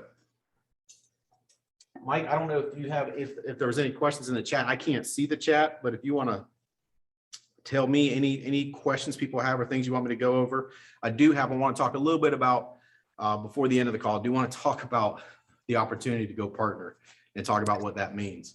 But Mike, if you have any questions that appear in the chat, I can't see the chat. Someone just said, speak on a question with a question. Gotcha. Oh, and what books you read? What books have helped you, whether sales-wise, business-wise?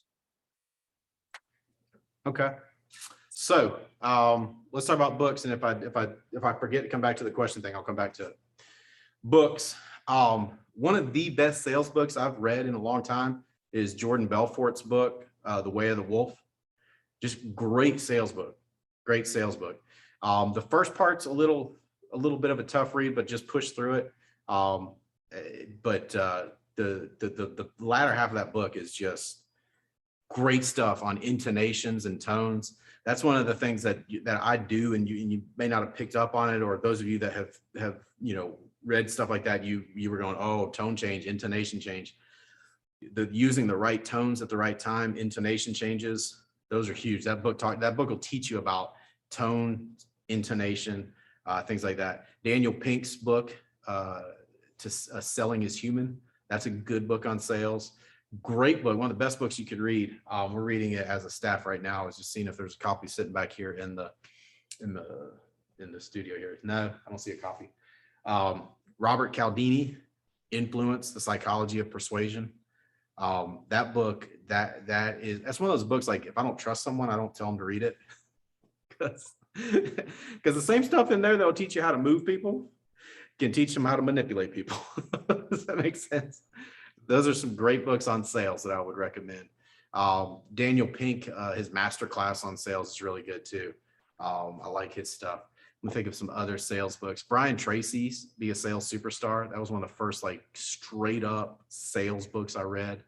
Another great book on sales, The Speed of Trust. And you might not think that that's a sales book, but it's 100% a sales book. People will join your team. It's a sales book and it's a recruiting book.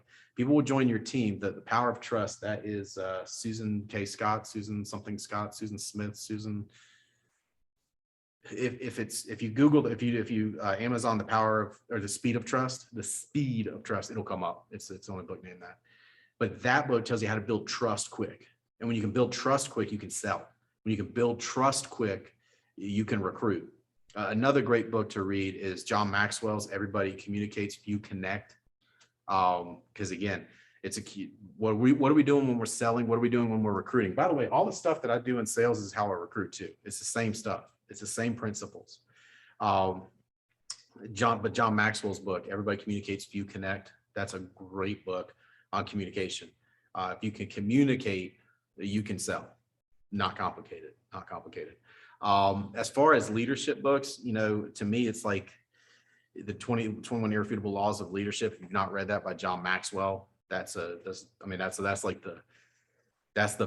most basic leadership book to read. Really anything by John Maxwell is really good leadership stuff. Let me think of some other books. If you come to my house, one thing you'll see everywhere is books. Not like crazy hoarder, like, but I'm just saying books everywhere, like books everywhere. We paid our kids, Mike, and this will be good for you to swipe and deploy. I stole it from John Maxwell. We were playing golf with John Maxwell, and he was talking about his kids and how he paid them to read. He didn't pay them for chores. Chores are what you're supposed to do. That's part of your room and board. But he paid them to read. So we did that with our kids. We paid them to read books growing up. Because why? Think about this.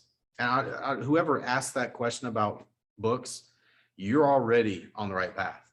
You're already on the right path. Books are powerful. And think about this. All through history, any atrocity that has been committed, has always been accompanied with a suppression of reading. Every atrocity ever been committed has been accompanied with a suppression of reading. In the United States, when it was illegal to teach a slave to read, it was against the law. Why? Because it was an atrocity. And if they knew, if they allowed the slaves to read, that would change things. Think about the Nazis. What did the Nazis do? They burned books, right? They're famous for burning books, suppressed reading. Think about the Dark Ages. The Dark Ages, when lords would rule it over the serfs, it was illegal. Like, you would get burned at the stake for carrying a copy of the Bible. Every atrocity, every bad thing in history is accompanied with a suppression of reading. That tells you how powerful reading is. If the bad guys don't want you to do it, that tells you something. That tells you something. I mean, even now, you just look at repressive regimes. They limit the media. They limit what people can have access to. So I'm telling you, reading is powerful. Whoever answered that question, I love you. That's awesome. The Success Principles by Jack Canfield, that's another one. It's kind of like a leadership Bible, if you want to say, if you want to compare it to something. I mean, you just like, it looks like a big book, but don't worry, it's not a big book. It's 64 little books. Called chapters. So don't get overwhelmed. If you haven't read Think and Grow Rich or any of the Napoleon Hill stuff, I mean, that's actually the first book I read was Think and Grow Rich by Napoleon Hill. Funny story, I was not about to start reading in my journey. Andy Albright was hammering on me about reading, telling me all the stuff I just told you about slaves and the Nazis and all that. I'm like, yeah, okay, all right. I mean, dude, I didn't read in high school. Like I would pay a kid named Brian Sellers to do my book reports, right? I could cut a lawn, make a quick 20, give Brian Sellers $5. He would read the book, do the report. All I do is copy it my own handwriting. I would have paid more if he could do my handwriting, but he wasn't able to do that. No brainer. I don't have to read a stupid book. Let's go. That's my speed. That was me. So I remember I bought Think and Grow Rich at an event. And I'm just trying to reach one or two people out there that may not be into reading like I was. I bought Think and Grow Rich at an event. In fact, it was in Texas, I remember, because I made sure Andy saw me buy the book. I mean, why do the right thing if nobody's going to watch? This is where I used to be mentally.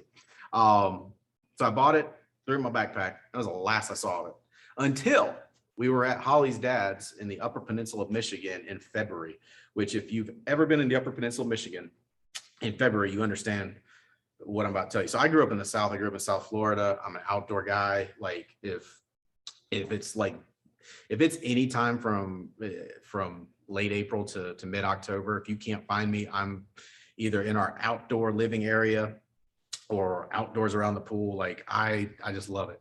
So we go up there. There's no such thing as outdoor up there. I mean, the bowling alley like keeps banker's hours, closes at like 5. It gets dark there so early. I was losing my mind. I was like, if I play one more card game, I am going to murder everybody here. I'm losing my mind, right? And I'm like, well, I got that book in my backpack. Why not? And I read. It changed me forever that day. I read, the mind is like a garden where a seed of negative will often grow by default if a seed of positive is not proactively planted. And I just got chills saying that because it changed me. I told you, I'm a very narrow person. I've got 3 priorities in my life. And if you've been around me for more than 5 minutes, it's not hard to figure out what my 3 priorities are. And I'm going, holy crap.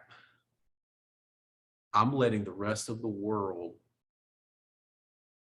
make me into what they want me to be because I'm not taking charge of my mind. It changed me forever that day. So if you're out there and you're going, just can't get on board with it, I hear you. I was there. You say, well, I don't like reading. I like listening. Okay, that's a good start. Let me tell you something. When you involve more of your senses, you retain information at a deeper level, right? That's why, like, any expert will tell you, if you can read in an undertone, like read slightly out loud while you're reading, you're invoking yet another sense. Now you got sight, you got touch, now you're hearing it. The more senses you involve in any activity, the deeper you learn at. So I'm just telling you. So Think and Grow Rich. Oh, great book. Magic of Thinking Big. You need this. Magic of Thinking Big. And who's the you? You're the you. I'm you. There's only one you on here. There's you, and then there's the others. So you. If you haven't read The Magic of Thinking Big, it's insane, because you'll read the first part of it and you're like, oh my God, this book is dead on. This is exactly what it's like right now. This is exactly what people are like. This is exactly how people are trapped in their fears. This is exactly how people are trapped in limited thinking. Oh my God, this book must have been written yesterday, except it wasn't. It was written in the 50s. It was written in the 50s. And it is dead on. It's crazy. The first time I read that and I saw it was written in the 50s, I got cold chills again, just thinking about remembering me seeing the copyright going, whoa, crazy. Ain't much changed. Human nature is the same. And yeah. Another book I'll give you is What to Say When You Talk to Yourself. Well, just Amazon, What to Say When You Talk to Yourself. I'll remember the guy's name eventually. That book's powerful. Please get your children reading it. When we're underperforming, we're listening to ourselves. When we are performing at a higher level, we're talking to ourselves. We take charge of the dialogue. I was talking to someone, I love this couple very much, and I'm trying to help, right? And I told her, I said, you've got to stop listening to yourself. You've got to start talking to yourself. Because when you're listening to yourself, here's what you're doing. When you're listening to yourself, you're letting your crazy mama, who's a narcissist, you're letting her drive the car, because you're repeating those things she said about you. When you're listening to yourself, you're listening to that crazy piece of crap ex of yours and all the stuff he told you about how worthless you are and how he made you. You're listening to that. You're listening to the bad teachers you've had. So when you're talking to yourself, now you're in charge. That book is powerful. Also, if you're sitting next to a stranger you don't want to talk to on a plane, whip that puppy out. Let them see the cover of that. They will leave you alone. What to Say When You Talk to Yourself. Powerful, powerful work. Please get your children reading it. Please, please, please, please. I want your children to have way more self-esteem than I had growing up. I want your children to have exponential levels of self-esteem. Why? Self-esteem fixes everything. It's self-esteem fixes addiction. Self-esteem fixes teenage pregnancy. Self-esteem fixes broken homes. Self-esteem, when people have high self-esteem, they behave better. So please, please, please get them reading that book. What to Say When You Talk to Yourself. Shoot, there was one more book. That was a powerful book for me. That there it is. Sorry, it's coming back to me. Henry Cloud, Integrity. Henry Cloud, Integrity. So I've got integrity stuff everywhere around me, like integrity marketing, because like partner is that's squarely in my narrow priorities. But it's funny because that Henry Cloud book, Integrity, that's part of one of my other visuals. That book's powerful book. I've tried to use all these leadership resources to help shape my son leadership wise. Because again, I want him to be a better leader than I was. I want him to have higher level self-esteem than I did. I want him to surpass me in every possible way. Reading books like that, powerful book. Really, any Henry Cloud book is really, really, really good. He's a psychologist, but he also looks at things through a not completely cold science, secular way. So it's really good stuff. Henry Cloud, I like his stuff a lot. He has 9 things you must absolutely do. He has changes that heal.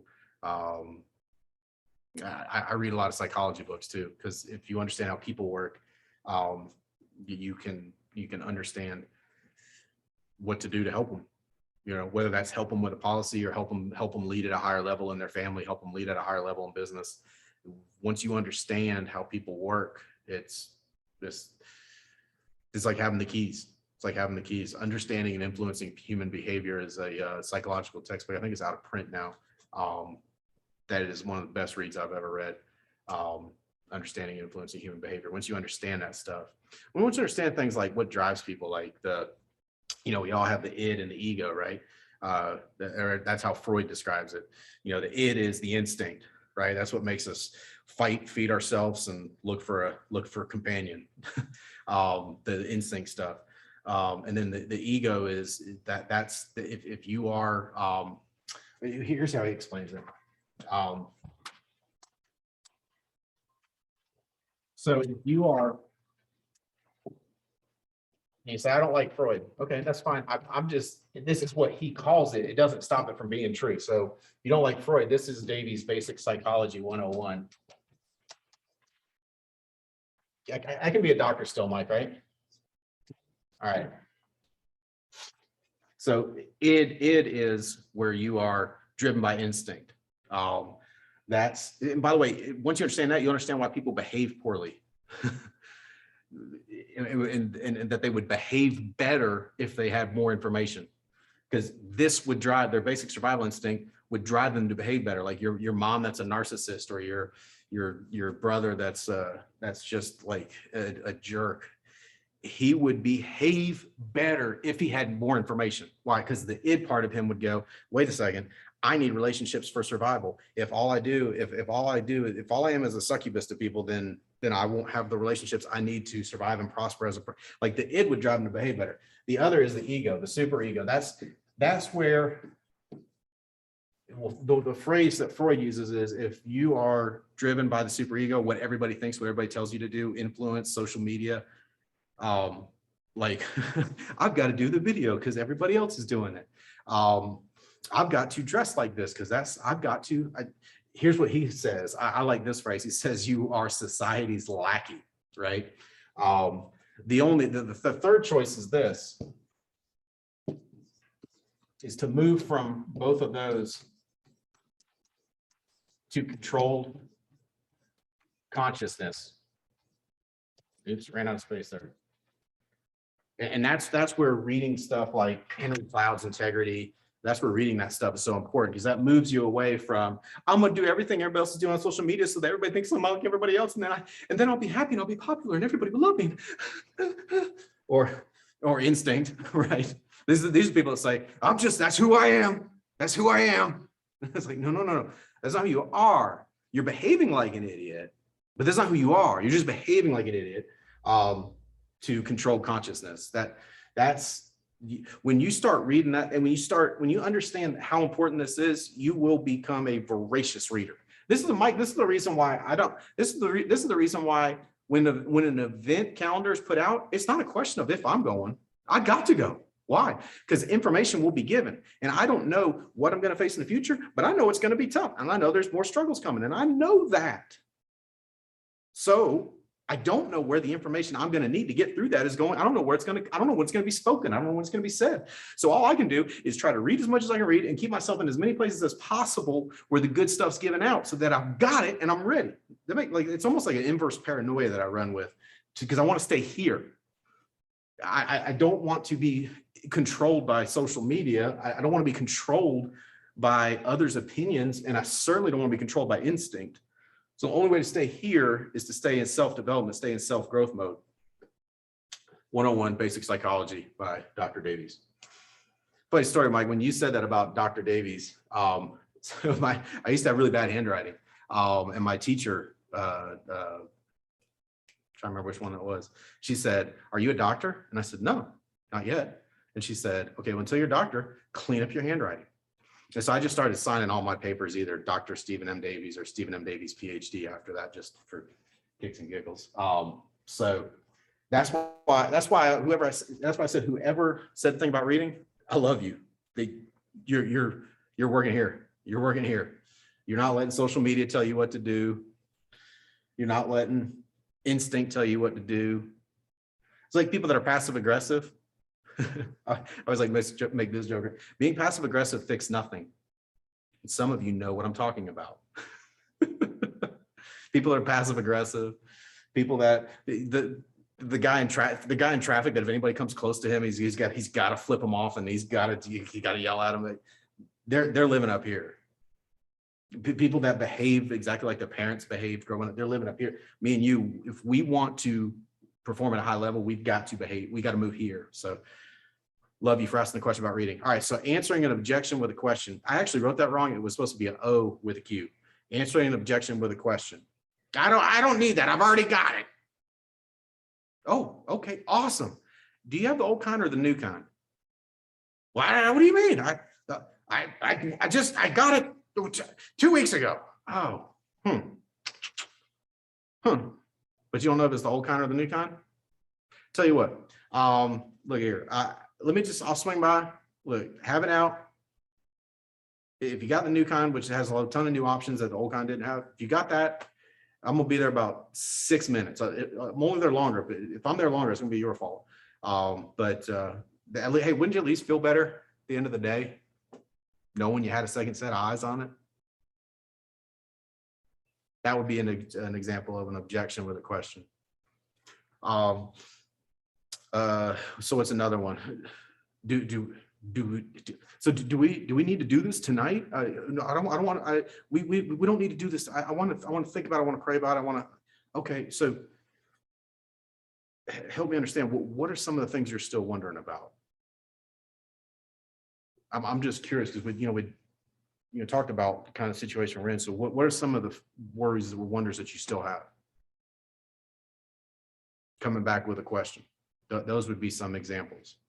So the game I'm talking about is ask a question. If they answer, you get a point. If they ask you back a question, you got to ask them another question. Try it.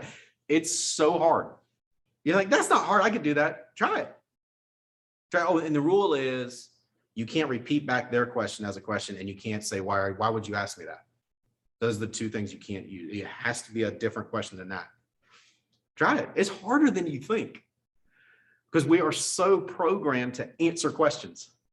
We're so programmed from the time we were kids in school to our first jobs, to our, work to hey, standardized testing.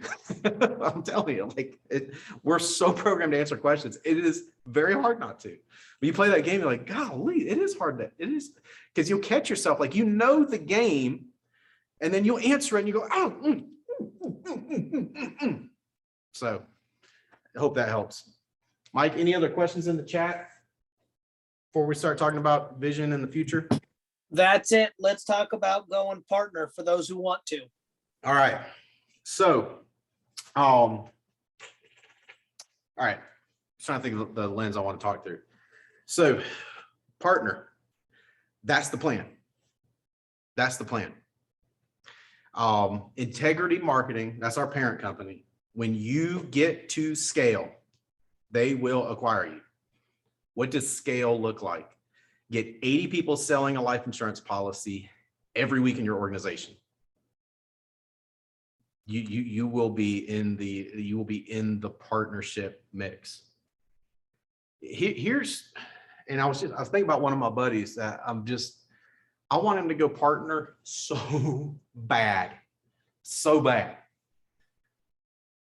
And I was trying to think, Mike, it's not you, Mike, but I'm trying to think, I need a person to reference. I'm trying to think, Mike, this morning, I'm having my coffee and I'm thinking through how do I reach him so that he doesn't leave anything on the table and goes partner, because I want him to go partner. I want Mike to go partner. Mike, I know you're going partner.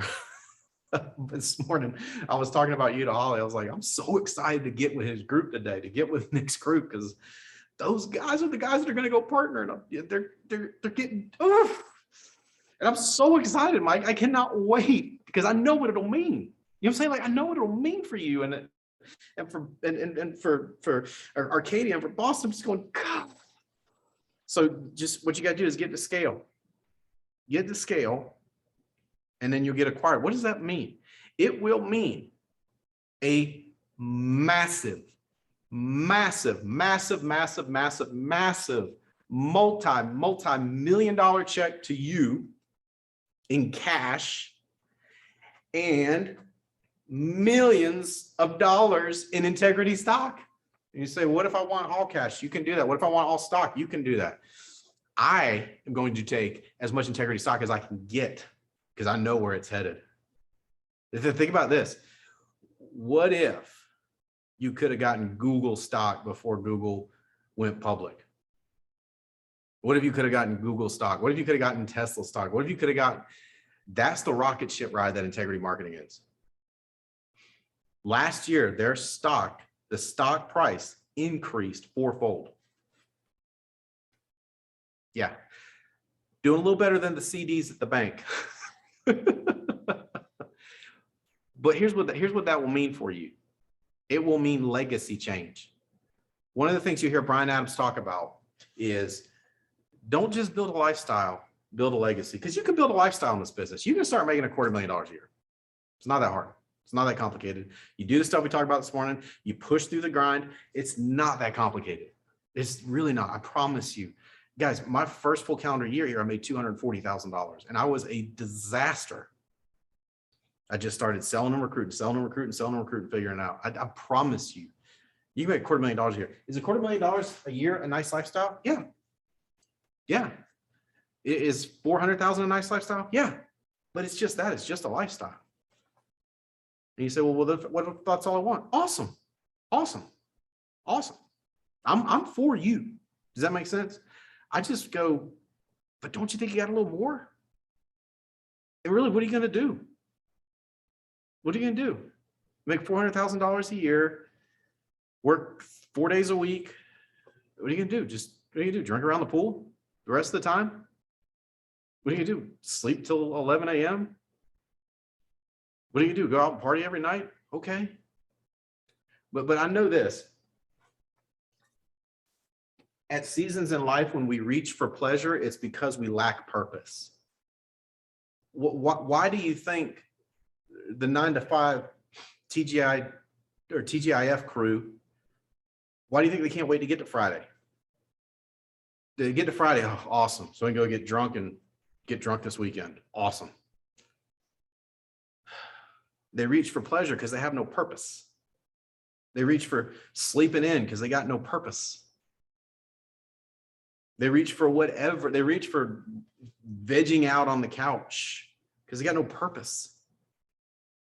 If you're reaching for pleasure, it's because you have no purpose. And so purpose to me is this. I know I'm in a window of time where I can make something happen that will set the rest of my family up for the rest of whatever. Where they won't ever have to go through the stuff that I went through coming up. I know that I've got a window in time where I mean, when I go partner, the amount of money I'll be able to just give away to the stuff I believe in. I'm very narrow priorities, guys. I'm going to give a ton of it away. Why? Because I believe in that stuff. And if I can affect a change that affects a change like that, well, I mean, it's really kind of lame if I don't. It's really kind of lame if I just lay around the pool and drink all weekend and sleep till 11 because I can, and then don't affect a change that could set my kids up where they don't have to worry about any of the material stuff ever.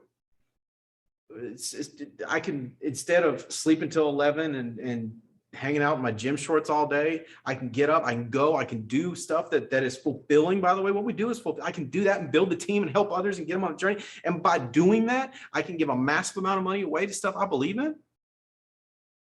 It's really kind of lame if I don't. That would be a lame person. And here's what I want. This kind of stuff is what drives me. And Mike, you are this kind of guy. I know you are. Nick, you're this kind of guy. I mean, I'm thinking about some of the people on this team. I'm just going, these are these kind of people. I love Dave Fleming, man. And I love, there's so many people on this team, I get in trouble. You know, Rachel, I keep going. Boy, I mean, I'm just telling you, there's people on this team that this is how we need to live. This is how I live, right? As best I can. I'm not perfect. I screw up. I get off track. Remember, consistency is not perfection. Consistency is constant correction, right? The people that you see as they're just so consistent and they're so disciplined. They do the right thing all the time. No, they don't. They just correct quick enough that you don't see them get extremely off track. They just correct quick enough that they don't get extremely off track. All right. Consistency is not perfection. It's constant correction. Here's how I live. I don't want my son to ever have to look outside of me for an example of what leadership looks like. I don't want my daughter to look at another man for an example of what someone doing all they can to take care of their family looks like. I don't want that. Does that make sense? You said, well, why are you making you the center of the stage? Because it gets me to act right. When I think about it like that, it gets me to act right. And so when I look at people that have the opportunity to go partner and they're not applying themselves, I just go, dude, why are you doing that? Why are you doing that? Go crazy for a season, and then you won't just have a lifestyle, you'll have a legacy. You'll have a legacy. My goal with the way I do things is for me to be able to be gone tomorrow and the people I love don't have to adjust. Now, do we have life insurance? Yeah, I've got about $30-something million in life insurance. But the integrity partnership, what it will do, oh my God. And you know, here's the deal. When you can remove the financial pressure, you remove a cap on who you can become. Does that make sense? Like when you can remove the financial pressure once and for all, because you partnered integrity, and then you're smart with it. You take a cap off on who you become, because now instead of worrying about that, you can worry about this stuff more. Does that make sense? So what will it mean for you to go partnered integrity? It's Robbie Kraft describes it the best. He says it's more money than you think. I'm thinking a pretty big number. Here's what I'm thinking. He's like, it's more than you think. And then the earn out over 3 years, I mean, dude, I want to be partner yesterday because I want the stock at the lowest price, because I know when you've been to Integrity's headquarters, when you've seen Brian Adams, when you see the scope, when you see, and you're like, oh my gosh, it's crazy. So what do you need to do? You got to go get about 80 to 85 people selling every week on your team. That gets you to the scale you need. Now, it can't be because you found one, Nick Greco or Mike Guerra, and then their 85 people are going to get you. That's not going to work. You need to have about 6 at least solid organizations direct to you. It's like, wait a second, in the promotion guidelines, you only need 2. Yes, but we're not minimums people. By the way, the wider you are with the depth, the bigger the buyout. If you're just a little narrow flamingo organization, you probably won't get bought out. If you do, it will not be go get 6 smoking organizations wide. Well, can I stop at 6? Yes, but don't. Keep looking, keep upgrading, keep looking. I've got Seth and Adina Decker that just went agency manager that are passing organizations that I've had for years. I mean, moving, like I look at my strongest legs to the right, weakest legs to the left, to the right, right? So they're passing people. So just don't just get you a couple people and sit still. No. Go crazy. Get as wide as you possibly can, because that's going to be even more massive buyout. It's going to drive your promotion level up, which again, the higher you drive that, the more massive the integrity acquisition to you is. And it's so, and is it going to be insane? Yes. But what I'm encouraging you to look at it through the lens of is that will be a byproduct of me helping people get on that path.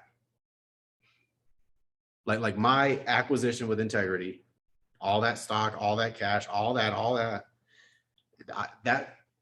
I'm content to let that be a byproduct, because by God, I'm gonna do all I can to help teams like this team get even closer to partner. That's what I'm focused on. That's gonna happen. I'm not worried about it. I'm just worried about how do I get Greco closer? How do I get Greco to board member? How do I get Garrett a board member? How do I get Rachel to board member? How do I get Panda to board member? How do I get Hoyt to board member? How do I get these guys to board member? That's the reason I say that is when you make it about others, your heart will be full. Your heart will be happy. You will not be reaching for pleasure. You'll be reaching for purpose. And really, is there any other way to live? That's the choice. You can reach for purpose or you can reach for pleasure. If you reach for pleasure, the nature of pleasure itself is that it's fleeting. Purpose, the nature of purpose is not fleeting. When you're reaching for purpose and pursuing it through purpose, you don't need an alarm clock. When you're reaching for purpose, your heart will stay full. When I see people that they're always getting in these relationship kerfuffles and, they're always upset at this person or upset at that person, I'm just going, God, if they're reaching for pleasure, they want they're mad because they're not getting the love they need from that person or this person who done offended them or whatever. If they reach for purpose, they wouldn't waste any life in that, because life wasted is life wasted. There's no refund on bad days. No one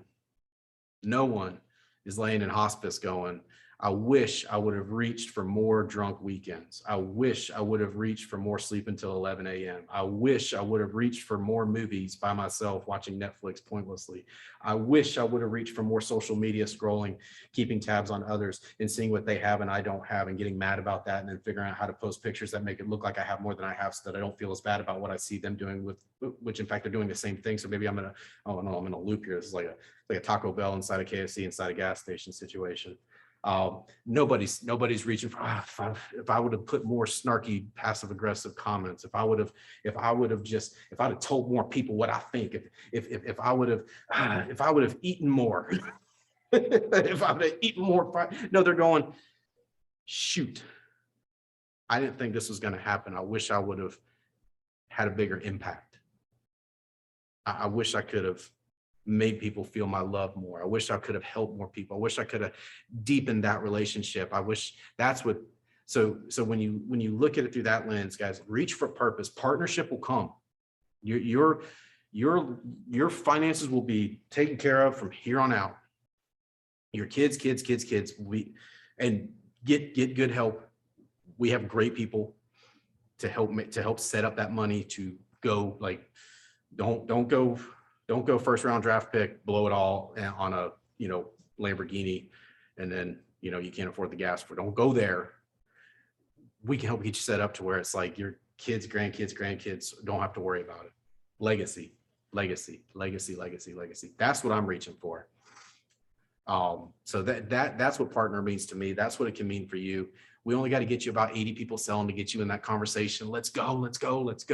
Who are the top 10 sharpest people you know? Let's talk to them this week. Then let's talk to the second sharpest top 10, but we won't tell them that they didn't make the first 10. We'll tell them they were the first 10. Then we'll talk to the third 10. Then we're going to find out in those first 10 who they know that's sharp. And then we're going to find out in the people they know that are sharp. We're going to find out who's sharp in them. And then we're going to keep working this. We're going to keep building this. We're going to keep building this thing. We're going to get you 80 people selling. We're going to get you in that partnership. You're going to get cold chills when you sign your non-disclosure agreement. You're going to fly to Dallas. They're going to film the whole story of you. Oh my God, all that's going to happen. What we got to do, we got to go find a few more sharp people today. We got to get a few more sharp people to family reunion. Then we got to get a few more sharp people to the September event. And we got to get a few more sharp people to NatCon. We just got to keep going, guys. I end every Monday call with the whole team by saying the following. I'll say it to y'all, guys. Holly and I love you. We want you to win more than you can possibly imagine. I'm not, guys, when Holly and I are having a glass of wine on the back deck, we talk about you. We talk about you and we go, how do we help this person get to the next level? How do we help this person get to the next level? How do we help this couple get to a next level in their relationship? How do we help this? How do we get this single guy to get going so we can get closer to partner? How do we get this single lady going to get her to partner? This is the stuff we talk about. This is the stuff we talk about. We want you to win more than you can possibly know. And you say, well, you don't know me yet. Well, I'm going to love you ahead of time and I'm going to pull for you ahead of time so that as we get to know each other, we already got all that history together. Mike, I hope that helps. Nick, I hope that helps. I think I'm turning it back over to Nick. I think I was supposed to give him a 15-minute warning and I think I screwed up on that. Anything else I can do to help, Mike? Any other questions in the chat? Any other things people want me to hit on? I think you got it all, brother. Appreciate you. Oh, so sorry about the 15 minutes thing, Nick. I forgot. I'll get better by the next time we do this. I'll practice giving people 15-minute warnings the rest of the day. I promise. I'm going to practice. You're good.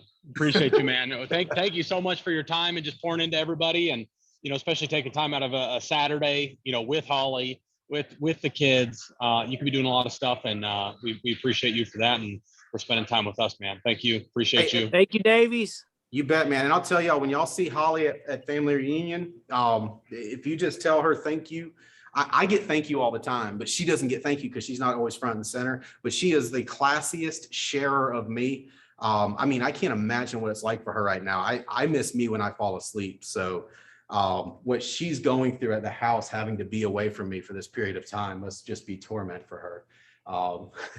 Okay. But no, in all seriousness, she is a very classy sharer of me. She never, ever, ever, ever gives me a guilt trip about traveling. Never, ever gives me a guilt trip about doing meetings like this, because she's with me in believing in you guys.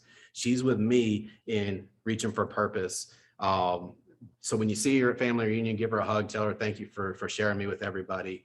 Guys, I can't wait to see all y'all family reunion. I'm so excited about family reunion. I was talking with a Seta the other day about it, and some of the stuff. This is going to be epic.